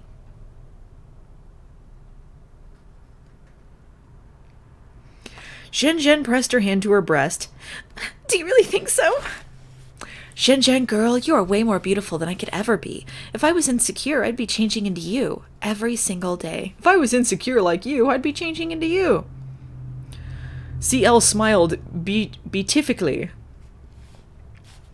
Tukey couldn't help but grin too. There was something so different about CL ever since she'd shared that story about her dead friends and told them goodbye. Now that it's been revealed, there's no need to keep going with this red herring. It was like a huge weight had been lifted from her shoulders. Then a horn sounded, and Zhen's eyes widened. Oh my god, that's for me! I gotta go! Zhen's hair then began zapping back and forth between black and auburn. Zhen, CL said both sternly and lovingly. Zhen. Zhen paused, squeezed her eyes shut tightly, and shook her head hard left to right. Her black long tresses returned, and she ran toward her Bella mates, just like that scene in The Craft where she turns her hair a different color and goes, and then it turns back. I bet that's what she was thinking of. Smoke the competition, girl, Dylan yelled after her. Finally, they made it to the D. CL shuttled them into their bedrooms and flung open their various closet doors. Inside each closet was a shimmering two-tone green leotard bodice with a deep V-neck and a stiff floor-length skirt with a long slit in the front, exposing their bare legs. There were green thigh-high boots as well. Dress fast, CL commanded, and don't forget your Centura. Once they dressed, CL... Are they still muddy? Like, are they gonna, wash before they put that on? Once they dressed, CL, now clad in the same outfit as the Unicas, hurried them out into Beautification Boulevard once more. But eerily, the courtyard was empty. The golden walkway was as smooth as glass. The 3 branches rustled quietly in the breeze. The hedge faces frowned disparagingly at CL and her charges. You're too late, one mouthed. Not if I can help it, CL said through her teeth, yanking Tukey's wrist and pulling her forward. You four are seeing that ceremony if I have to teleportal your butts inside. They sprinted toward the stadium, but were too late. 2 mannequins had just shut the big iron doors. Damn it, CL yelled as she stomped her foot. Piper suddenly froze. What was that? The others, even CL, stopped and stared at her. What was what? Dylan asked. That noise. Piper gestured at the wall. I heard something on the other side. Tukey listened hard, but which wasn't easy over the cheers from the stadium. But then she heard a gurgle, too, and a snapping twig. Whatever it was sounded close. Oh my god! Piper shrieked. Look! Sure, there's going to be something gross and horrific. Shiraz, Dylan, and Tukey followed her gaze. On the top of the wall was a sooty, skeletal, groping hand. Everyone shrieked and jumped away. 5 angry fingers twitched as though stricken with palsy. When its second hand appeared, the girls grabbed one another. The hand's flesh was filthy and bloodied. Each fingernail was long, comma-shaped, and obsidian black. They looked like the talons of a prehistoric flesh-eating bird. Now, is it offensive to say as if stricken with palsy? Is it? Maybe... I don't know. Nothing... What do you guys feel? What are you feeling here? I would like to hear from the people. Yes, okay. There's... Doesn't sound too good. Alright. Thank you for the input. Oh, someone says no. Okay. Unsure, not great, confused, incredibly offensive. Don't ask. I don't know. Alright. Another super chat from Cameron Stone. Prehistoric birds! Thank you. Her book is offensive. It's hard to tell what's offensive or just, confusing. Okay. The top of a muddy head appeared next, followed by 2 bulbous, demonic, cruddy eyes. Everyone screamed and took another step back. 2 shoulders appeared next on the wall, then an abdomen and legs. We get it! It's coming out! As the figure caught sight of them, its eyes widened. A growl emitted from the depths of its belly. Piper gasped. It's a Legazard! They killed my father, and now it's come for me! Oh, wait, no, that's Piper. Sorry, I had the Shiraz voice. It's a Legazard! They killed my father, and now it's come for me! Leo, you're supposed to stop this. Tears streamed down the face of the normally stoic girl. What? That's impossible, CL whispered, placing her hands authoritatively on her hips, but even she took one timid step backward. The figure hefted its body onto the top of the wall and then dropped down in front of them in a cloud of dust to rest on its haunches. It had a gnarled, hunched back. Haunchy! It licked its lips as if it hadn't eaten for days and considered them an acceptable meal. Thick saliva dripped down its chin. Piper shrank behind Dylan. Tukey squeezed her hand. The scaly, charred monster turned and stared directly at Tukey. Its sooty eyes narrowed, and hundreds of cracks of dry mud covered its face. Tukey's gaze fell on the monster's hands. There was a filthy, tattered doll tucked under its arm. A doll Tukey knew all too well. This wasn't a Legazard. It was... Creamy? Tukey cried and promptly passed out. Oh, ghost! Wait, it was Creamy covered in shit? Alright. Another super chat from Modelicious. Holy socks, you survived the purge! Thank you. I'm not sure what this is referencing, but thank you.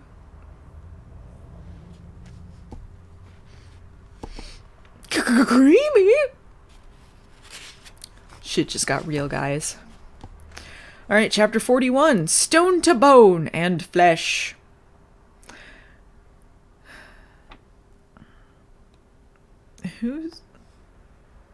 I don't know who's saying this. Tukey, get up, damn it! The voice sounded foggy and far away. Bright light shone in Tukey's eyes, and she sat up, looked around, and gasped. She was in her old room in Peppertown. The room was its usual mess. Miracle's things strewn about every inch of space. Miracle lay in her bed by the window, giggle snoring happily. Tukey ran her hands down her face, her heart pounding fast. Everything she'd endured and experienced, Piper, Shiraz, and Dylan, Bravo and CL, and seeing her mother climbing over the wall, none of it had been real. It was all a dream. Well, we can just stop now. She felt a strange mix of loss, devastation, and relief. At least she didn't have to face Creamy's wrath in Modelland now. But then tears dotted her eyes, revealing the truth and her disappointment. Well, Creamy's still there, right? Tukey, get up! Tukey looked around her bedroom, and before she could respond, her vision went foggy. Giggle snoring, Miracle, started to fade, and once more Tukey descended into maddening darkness. Tukey, I know you hear me, damn it! She opened her eyes again, and leaning over her was the monster. A giant wall rose up behind it. Is it Creamy saying it?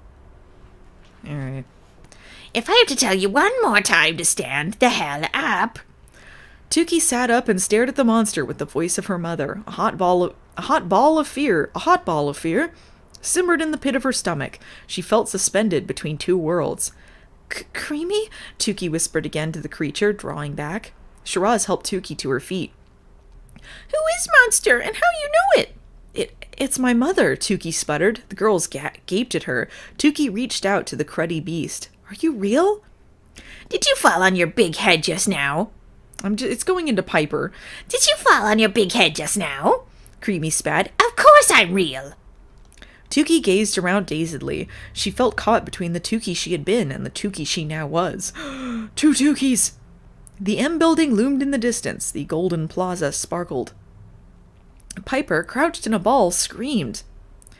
Look, another one! Another hand appeared at the top of the wall. An instant later, a second body dropped spastically into Modelland. Spastically? When it turned, Tukey's heart stopped in her chest. Those perfect aqua blue, single-colored eyes. Single-colored! Oh! Miracle! My sister? Tukey said in disbelief. The words didn't sound quite right coming out of her mouth. Your sister is part Legazard? Piper asked, looking at Tukey with the same fearful expression she had once reserved for CL. Dylan grabbed Piper's hand. Everything seemed like it was happening in both slow and sped-up motion. Tukey felt dizzier and dizzier. Creamy and Miracle were here? She remembered Creamy pointing to the sky as if she were cursing Tukey, and when CL had carried her away in her pouch on T-Dod.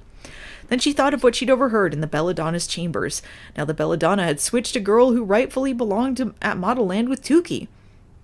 And now Tukey's suspicions had proven true. That rightful girl was Miracle, and Creamy was there on a mission. Long time no see. Creamy said to Tukey, taking her in from head to toe. Well, well, well. We're not so different, you and I. You look different. She reached back and yanked the hunch off her back. A cruddy backpack fell to the ground. She then forcefully pulled Tukey up. Take us to the Belladonna, now. Excuse me? Her mother's grip on Tukey's arm strengthened. Are you deaf? She mocked. For a moment, Tukey couldn't speak. She couldn't take Creamy to the Belladonna. If she did, her stay at Modelland would be all over.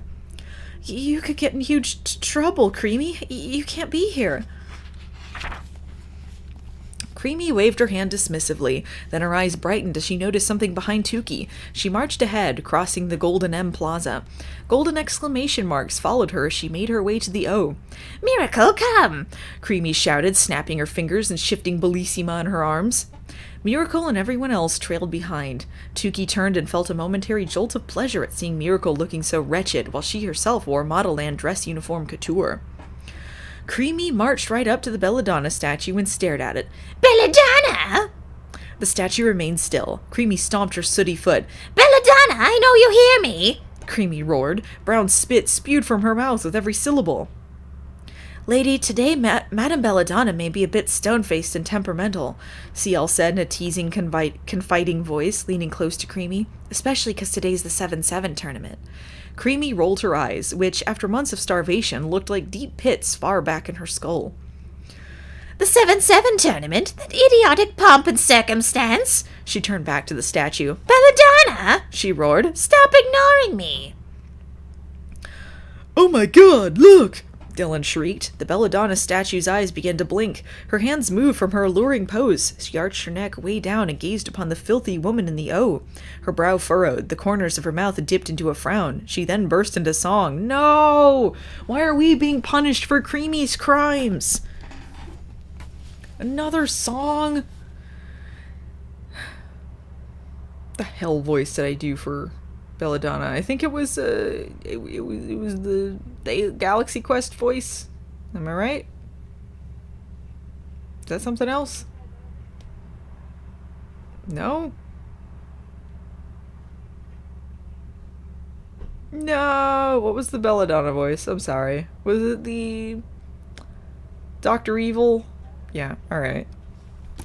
Thank you. Every time. Yep.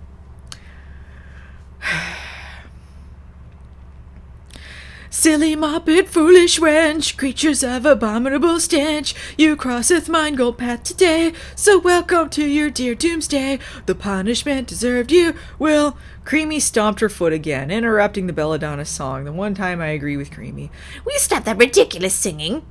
Tukey and the Unikas exchanged shocked looks. The Belladonna continued to scowl. Her gaze scanned the others. Her eyes narrowed, especially when she noticed CL. Of course you'd be part of this, she hissed. Of course you'd be part of this, she hissed. I don't know what this is, but it's pretty damn entertaining, CL said. Well, Creamy stared at the statue. Where the hell are you? You and I need to have a serious talk. The Belladonna paused. More cheers exploded from inside the 7-7 stadium. Drums beat wildly. Tukey waited for Modelland security to approach. She knew the Belladonna would not conduct a visit with a mere mortal just as the most important tournament of the year was about to begin. Not with her public waiting. Not with grand, important, life-changing decisions to be made. Not with the entire board waiting for her. Right, B-O-R-E-D, the board. Amazingly, the giant Belladonna statue sighed and stretched her arm toward a thick hedge. All of you, go to the last sip-sap on the left through there. I'm losing the voice. I'm losing it. All of you, go to the last sip-sap on the left through there, now. Tukey gasped. Seriously? Then the statue went stiff, the decision made. Everyone marched off toward the hedges to the zip-zap. Creamy, Miracle cried. Do we have to go inside that jiggity-jaggedy thing? Tukey turned to CL, who lingered outside the hedge with her. You're coming with us, right? You're coming with us, right? I don't think so, Tukey, CL said, scratching her back. Your mom and your sister remind me of when I dug up my... Oh, 'cause they look like corpses.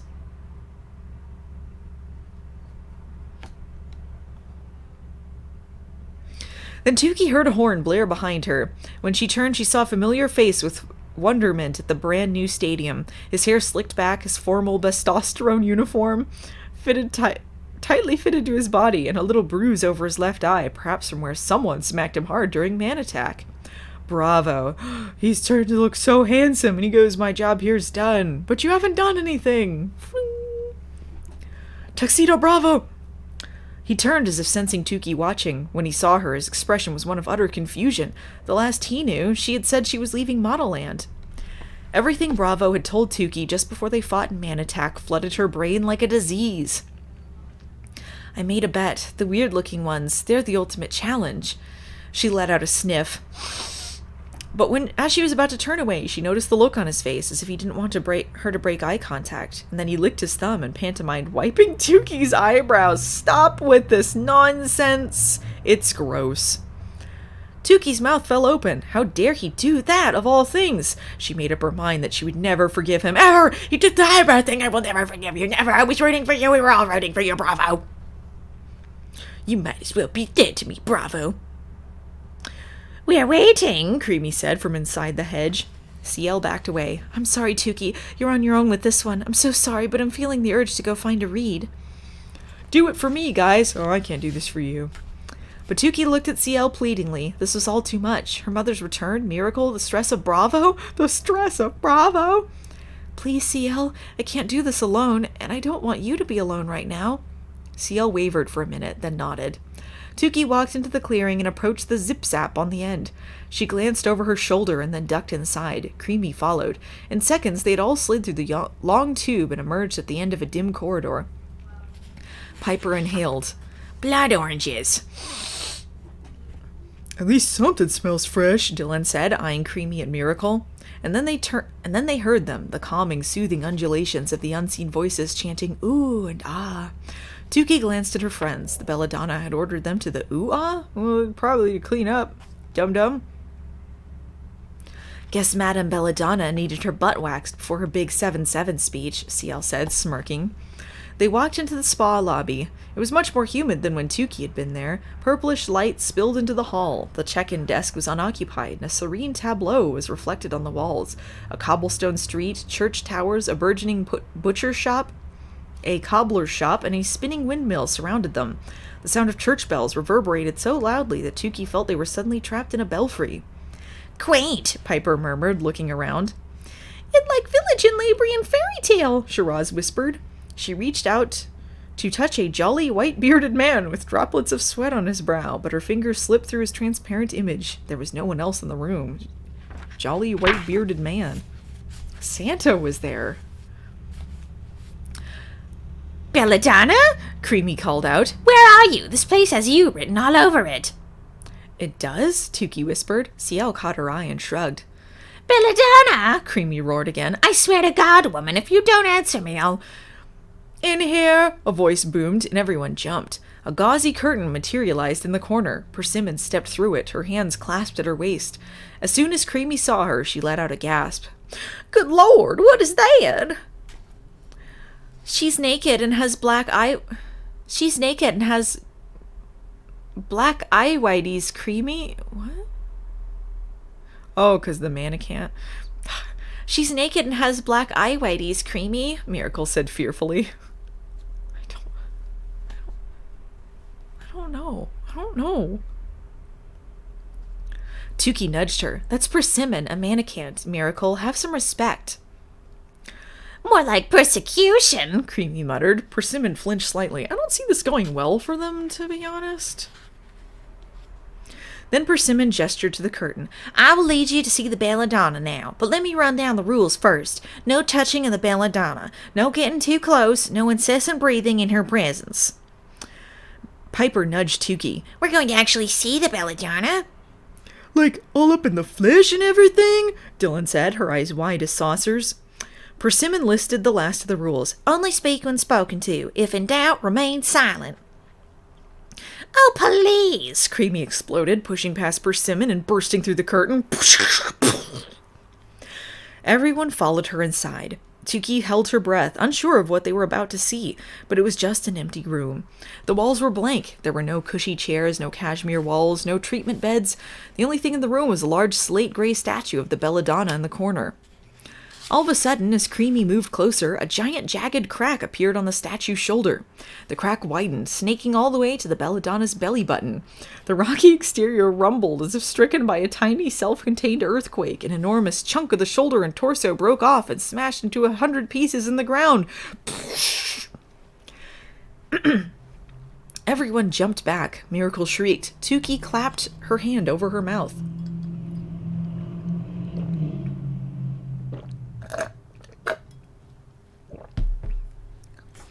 It's gonna be like a little guy like the Wizard of Oz, and like, pay no attention to the man behind the curtain. Yeah, I'm the wizard. It's gonna be Tuki's dad. It's Tuki's dad!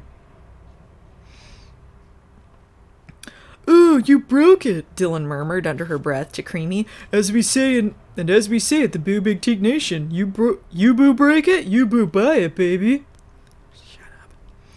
Another chunk fell off the statue. Its right bicep crumbled, then an elbow, then the stone that formed the belladonna's sinewy fingers. But there was something inside the statue's stony interior. It's Mr. J! He was inside it all along! Something the crumbling rock was slowly revealing. 5 human fingers emerged from their slate shell. A thin rose gold sleeve made of the finest silk appeared next. Then a swan-like neck and a pair of round, pert breasts! They breasted breastily around the house.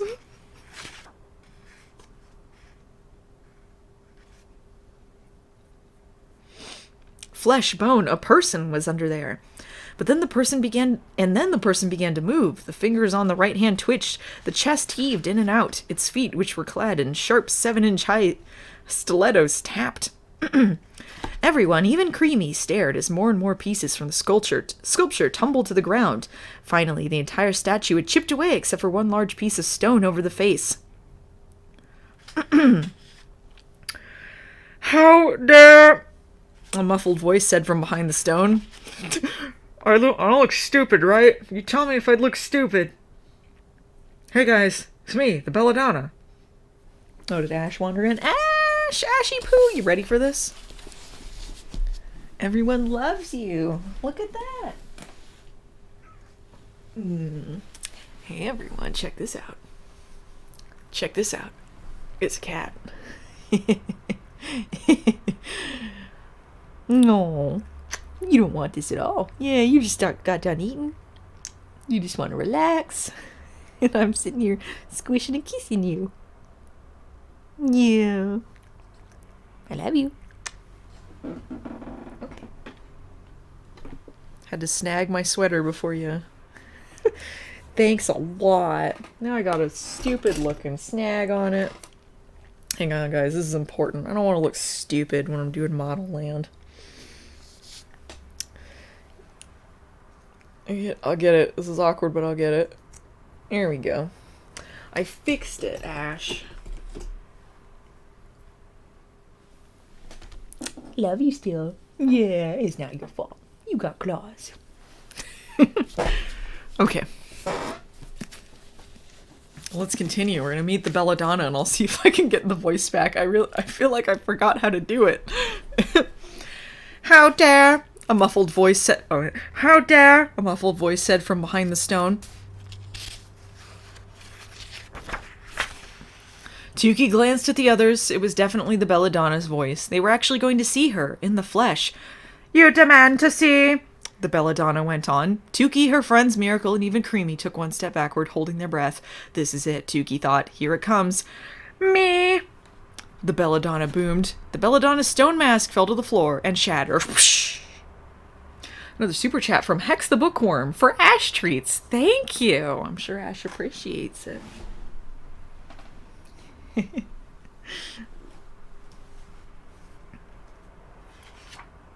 All right.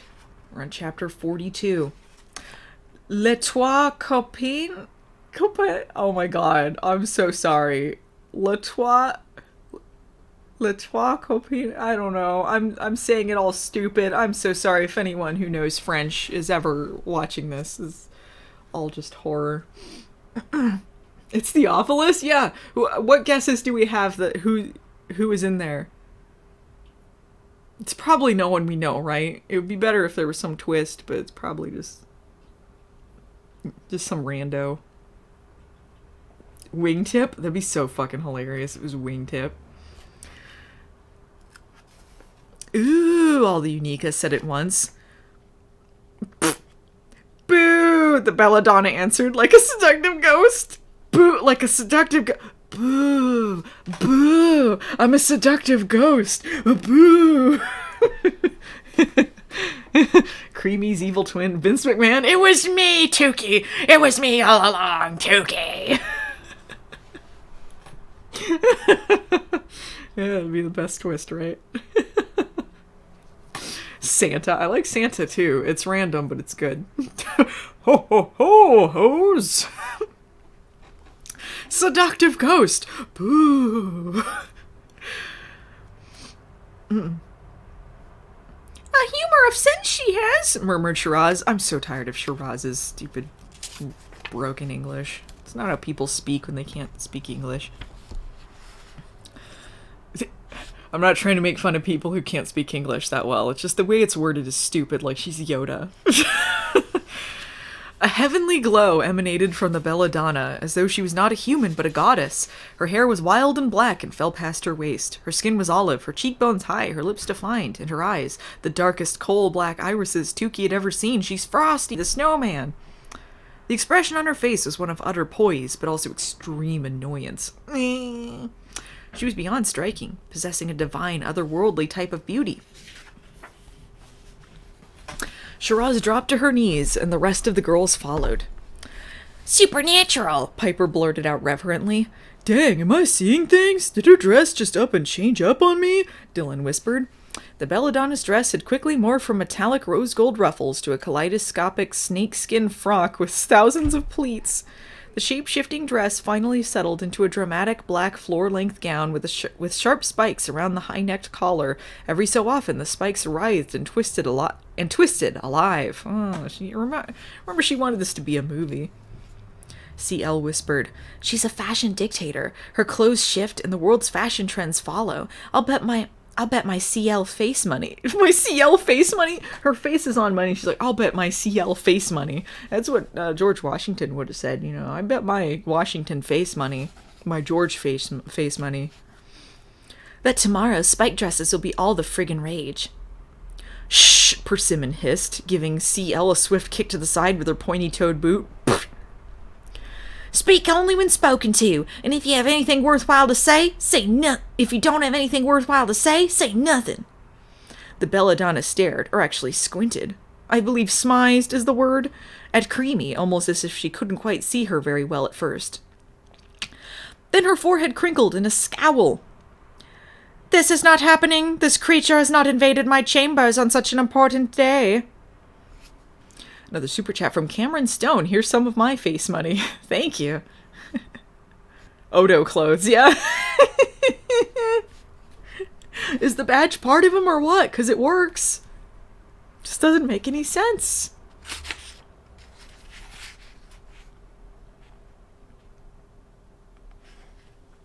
Creamy bristled.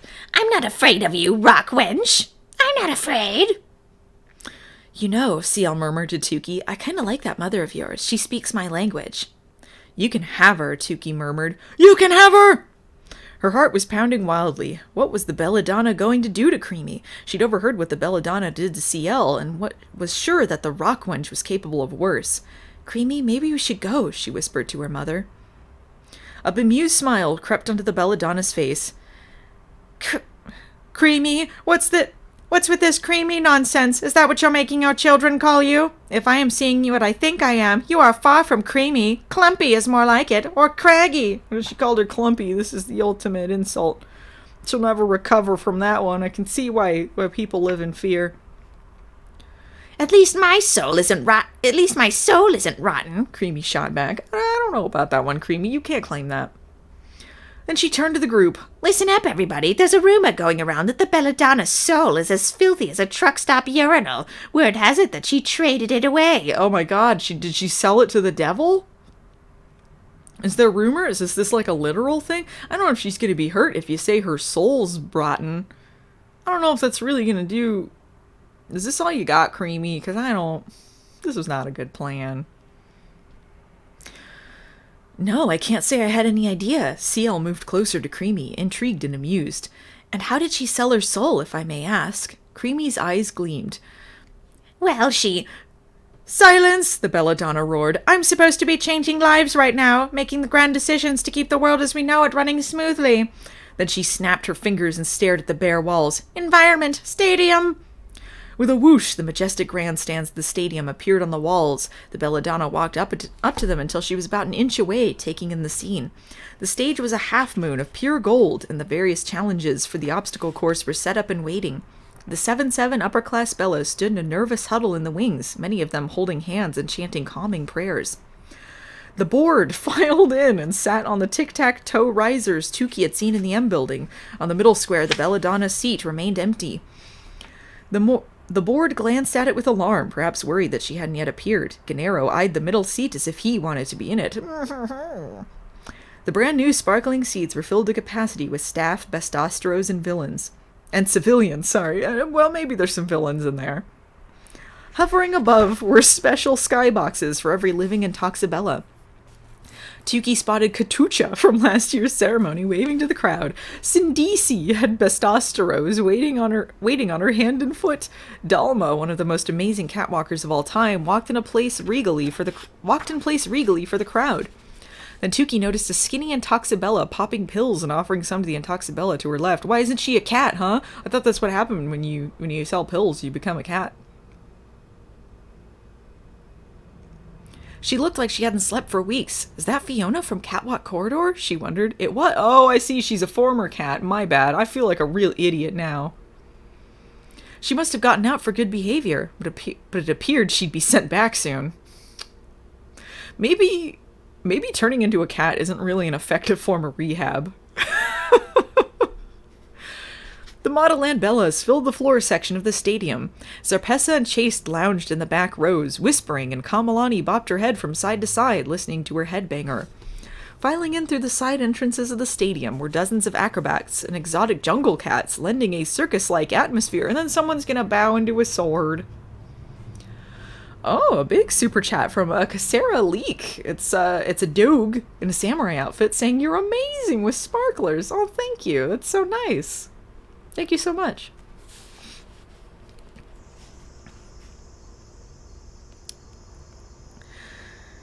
Can they really not see us? Piper whispered, tiptoeing over to the seats and waving her hand through Zarpessa's transparent hologram. She stuck out her forefinger and thumb and mimicked crushing Chase and Zarpessa's head. Oh, she got her with the, "I'm crushing your head. I'm crushing your head." She should have been, yeah.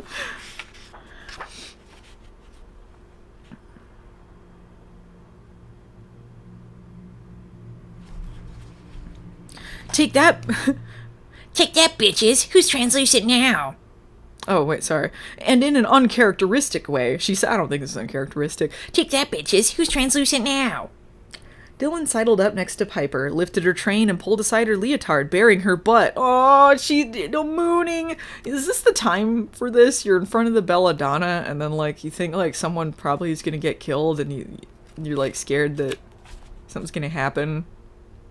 Because those friends that died or something. Whatever, alright. She wiggled it at the girls. "This is for you, ladies. Some big teak booty." What if they could see them, though? They were wrong, and like, oh.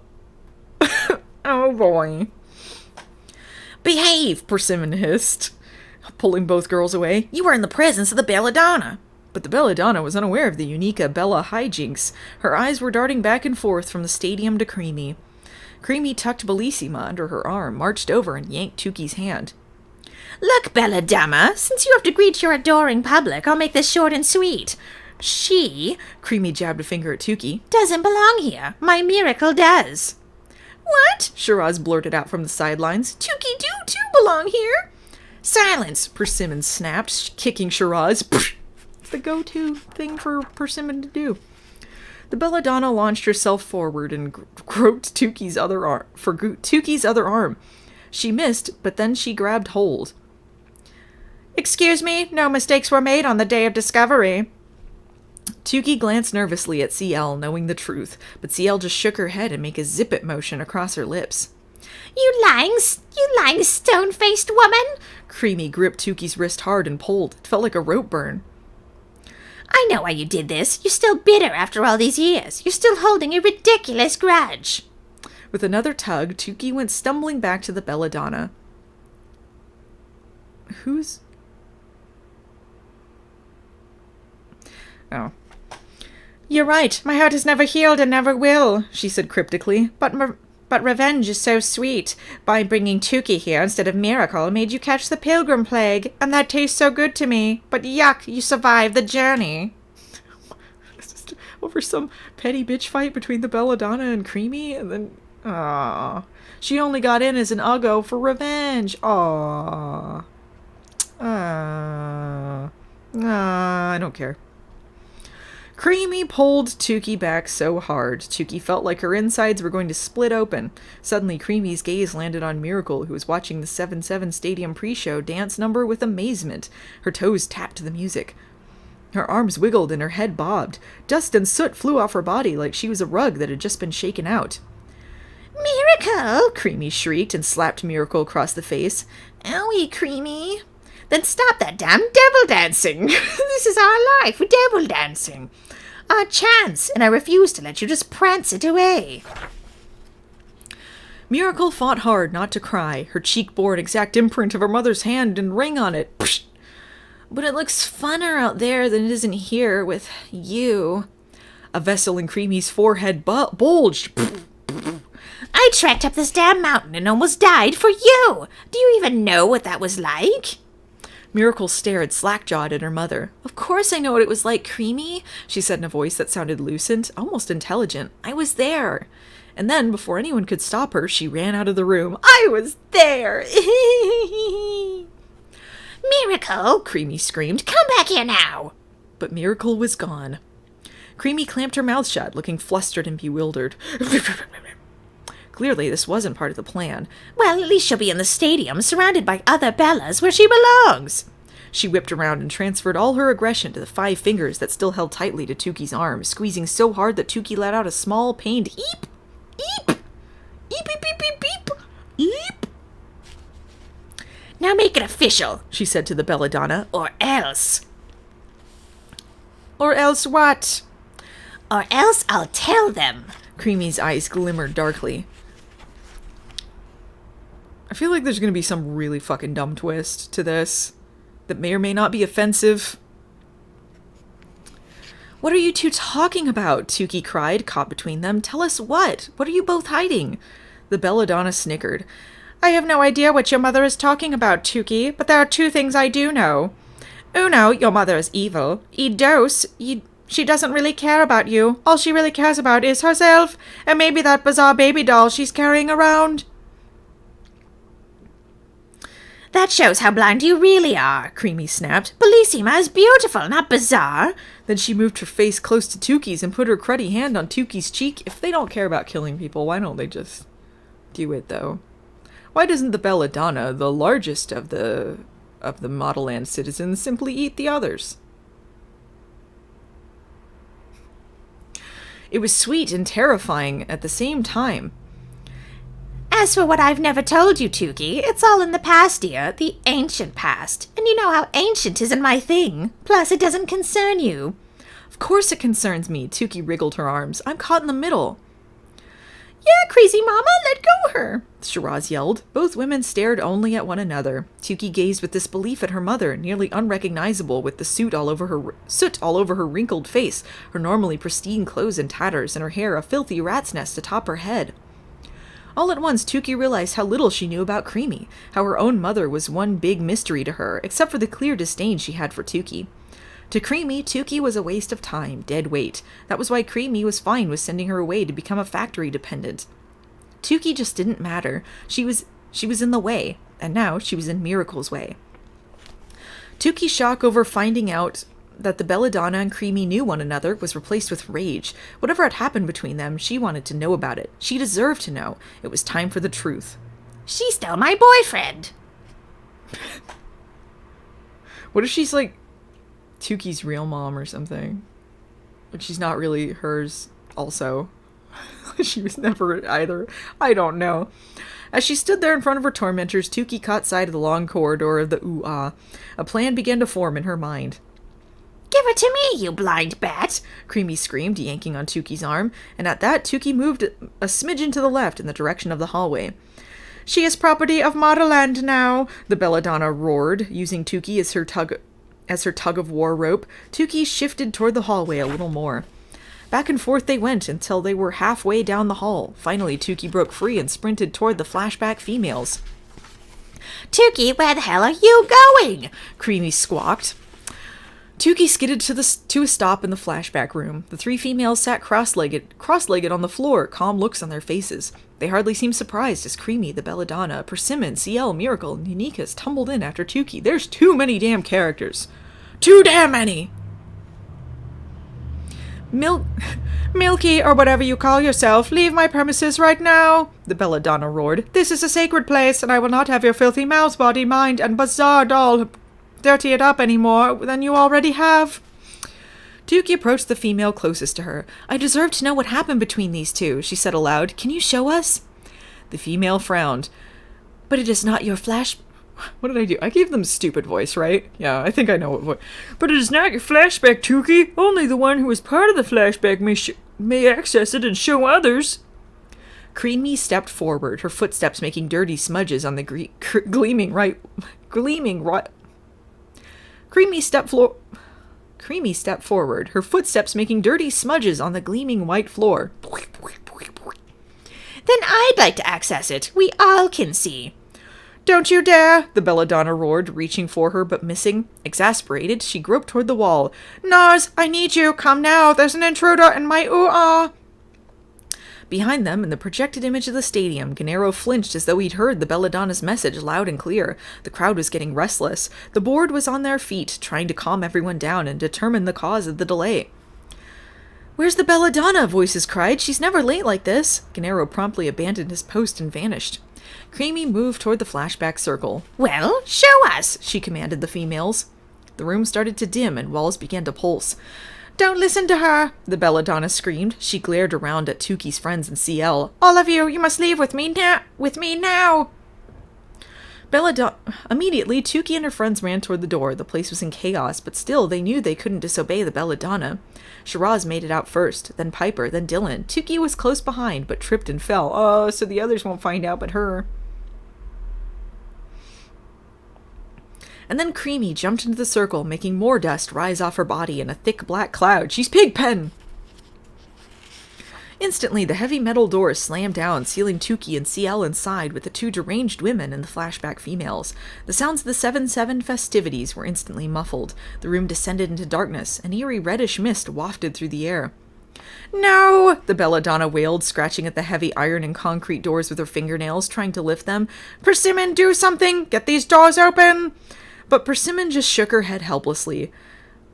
Oh, beloved belladonna, she said in a monotone, there's nothing I can do to lift them until the flashback is over. You know that. You put these doors here. Yes, Creamy hissed triumphantly. The stone woman is trapped by her own man-made rock. Then the flashback females stepped up to Creamy and leaned their heads close to hers, telepathically interpreting Creamy's wishes. It is so, the females said, lowering their beehived heads. Beehives. Creamy turned and faced the others. Here we go, darlings. Here we go, Tuki thought nervously. Am I really ready for this? All at once, Tuki felt the familiar tingling sensation. A pinprick of light appeared at the end of a tunnel. More light streamed in, and shapes appeared. The shapes became buildings, and then Tuki was standing in the O alone. And yet, much about her surroundings looked different. A stadium stood off to the side, but it was made of ancient stone. The M building glistened a tad less, but it was still a shimmering behemoth. Tuki? Turning, Tuki saw CL across the O. What's going on? Tuki cried, rushing over to her. I don't know. CL spun around, taking in their surroundings. She ran her hands down her face and took a couple of deep breaths. When is this, I wonder? Shh, Creamy hissed from close by. Tukey caught sight of her too, standing on the edge of the golden walkway, still caked in filth. The belladonna stood next to her, covering her eyes. Persimmon was at her side, staring straight ahead. Just then, a stream of girls in yellow uniforms walked off an escalator into the ground. The escalator was alongside the electromagnetic sphere that housed War of Words class, except instead of being suspended in the air as it normally was, the structure was on stilts. The girls' uniforms looked similar to Zhen Zhen's upper-class Bella one, but instead of pants, they had on skirts that stopped at their knees. Old-fashioned. The flashback followed two of them, one with very dark hair and olive skin, the other with blonde hair and beautiful pink cheeks. I still think my argument that fuller lips and butts are no longer on trend is correct, and yuck, so cruel. I hope I got my point across in rebuttal without hurting anyone's feelings, the olive-skinned girl said. Pouty, potty, juicy, plump lips don't go well with slender, tender, slimmer, thin hips. She sang this last part, stretching out her arms as completing an aria. She was undoubtedly the belladonna, but she couldn't have been more than 18 years old. You always manage to win War of Words, but never lose friends. That's a gift, LaDonna, the blonde said, said brightly, reaching over and giving the brunette a friendly hug. LaDonna? Tukey thought, oh my god, the belladonna is just the LaDonna. Oh my god, is that the belladonna's real name? LaDonna playfully smacked the blonde. Like you aren't full of magical gifts, 7 of them to be exact, Little Miss Future 777. Sometimes I wish those magneto waves would scramble your brain so the rest of us could shine. Then LaDonna started belting out a song about being free as a bird. One more War of Words and we're free for a whole month, she gushed. Go-see goes can't come soon enough. The blonde poked her side, smiling brightly. That's just because you're jonesing for that hunk of man of yours. Shh, LaDonna whispered, glancing at an enormous belladonna statue across the stair. It had the same defined lips and arched brows as LaDonna. Oh, so just passed around, I guess, to different ones. Another super chat from CJ Malone. Your videos are wonderful, and I'm glad to see Modelland back. Keep up the great work. Thank you so much. That's the Queen Belladonna, CL whispered as though reading Tukey's thoughts. Our Belladonna's mama. I think they're from a long line of royal Intoxibellas or something. Oh, such lore. Just then, a third girl ran up to the group. She had silky brown hair, smooth tan skin, and large, alluring tiger-striped eyes. She wasn't in a yellow, upper-class Bella Modelland uniform like the others, but instead wore a long couture gown. It was flesh-toned and made of the finest lace and tulle. Tukey leaned forward, frowning. LaDonna's eyes widened, admiring the brunette girl. Nice vestido, girlie. No, what is the voice? Nice vestido, girlie. Yep, the new girl said, doing a shimmy and a twirl. I just came from a fitting with Guru Applause. It just needs a few more tweaks. I'm going to wear it for the big day. It's kind of hard to walk in, but easy to turn. She spun like a top, completing 4 circles, spotting perfectly. The blonde clapped gleefully. You're definitely going to be chosen as a 7-7 wearing that, Lotta. Lotta, the name rang through Tukey's mind like a siren. I hope so, because if they don't pick me, I think I'll literally die, Percy, she replied. What? Who said that? Oh, the blonde was the one who said that. Oh, it was... I'm mixing up all the voices. The blonde clapped gleefully. You're definitely going to be chosen to be a 7-7 wearing that, Lotta. Lotta, the name rang through Tukey's mind like a siren. I hope so, because if they don't pick me, I think I'll literally die, Percy, she replied. Someone in the room gasped. Tukey turned around and saw Persimmon, the mannequin, in the corner. Oh, it's Persimmon. Persimmon. Her head shook with sorrow. Was she Percy? Then Tuki's gaze moved to the brunette girl again. There was something vaguely familiar about her mouth, her eyes, the color and tone of her silky skin, but Tuki was too scared to admit the undeniable truth. Then her gaze returned to the dress, and her heart stung once more. It was the dress Creamy had specifically picked out for Miracle for T-Dot at the Jerk Boutique 1 year ago. Creamy had chosen it, touched it, even though it was vintage, old. Tuki's stomach turned over as the weight of what she just discovered fully hit her. Lotta was Creamy, her mother, and Creamy the Belladonna and Persimmon had once been best friends on their way to becoming Intoxibellas at Modelland. They're acting like that's a revelation? Like we could tell that's who it was.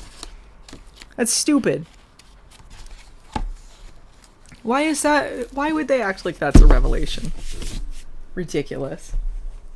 Well, I got great news for everyone. We are 67 pages away from the end. We're 67. We're over 500 pages in.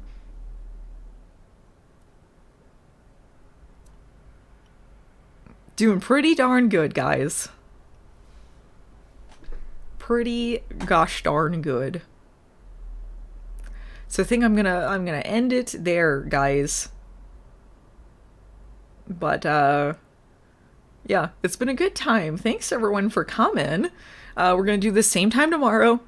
I don't know if we'll be able to finish. We'll see how the time goes. Otherwise, we'll be finishing a couple days from now. But yeah, we're going to keep doing this till we're done.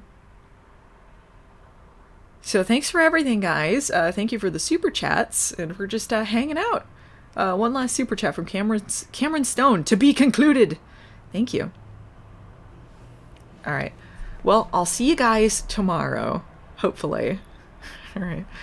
Hang in there, everyone. Bye.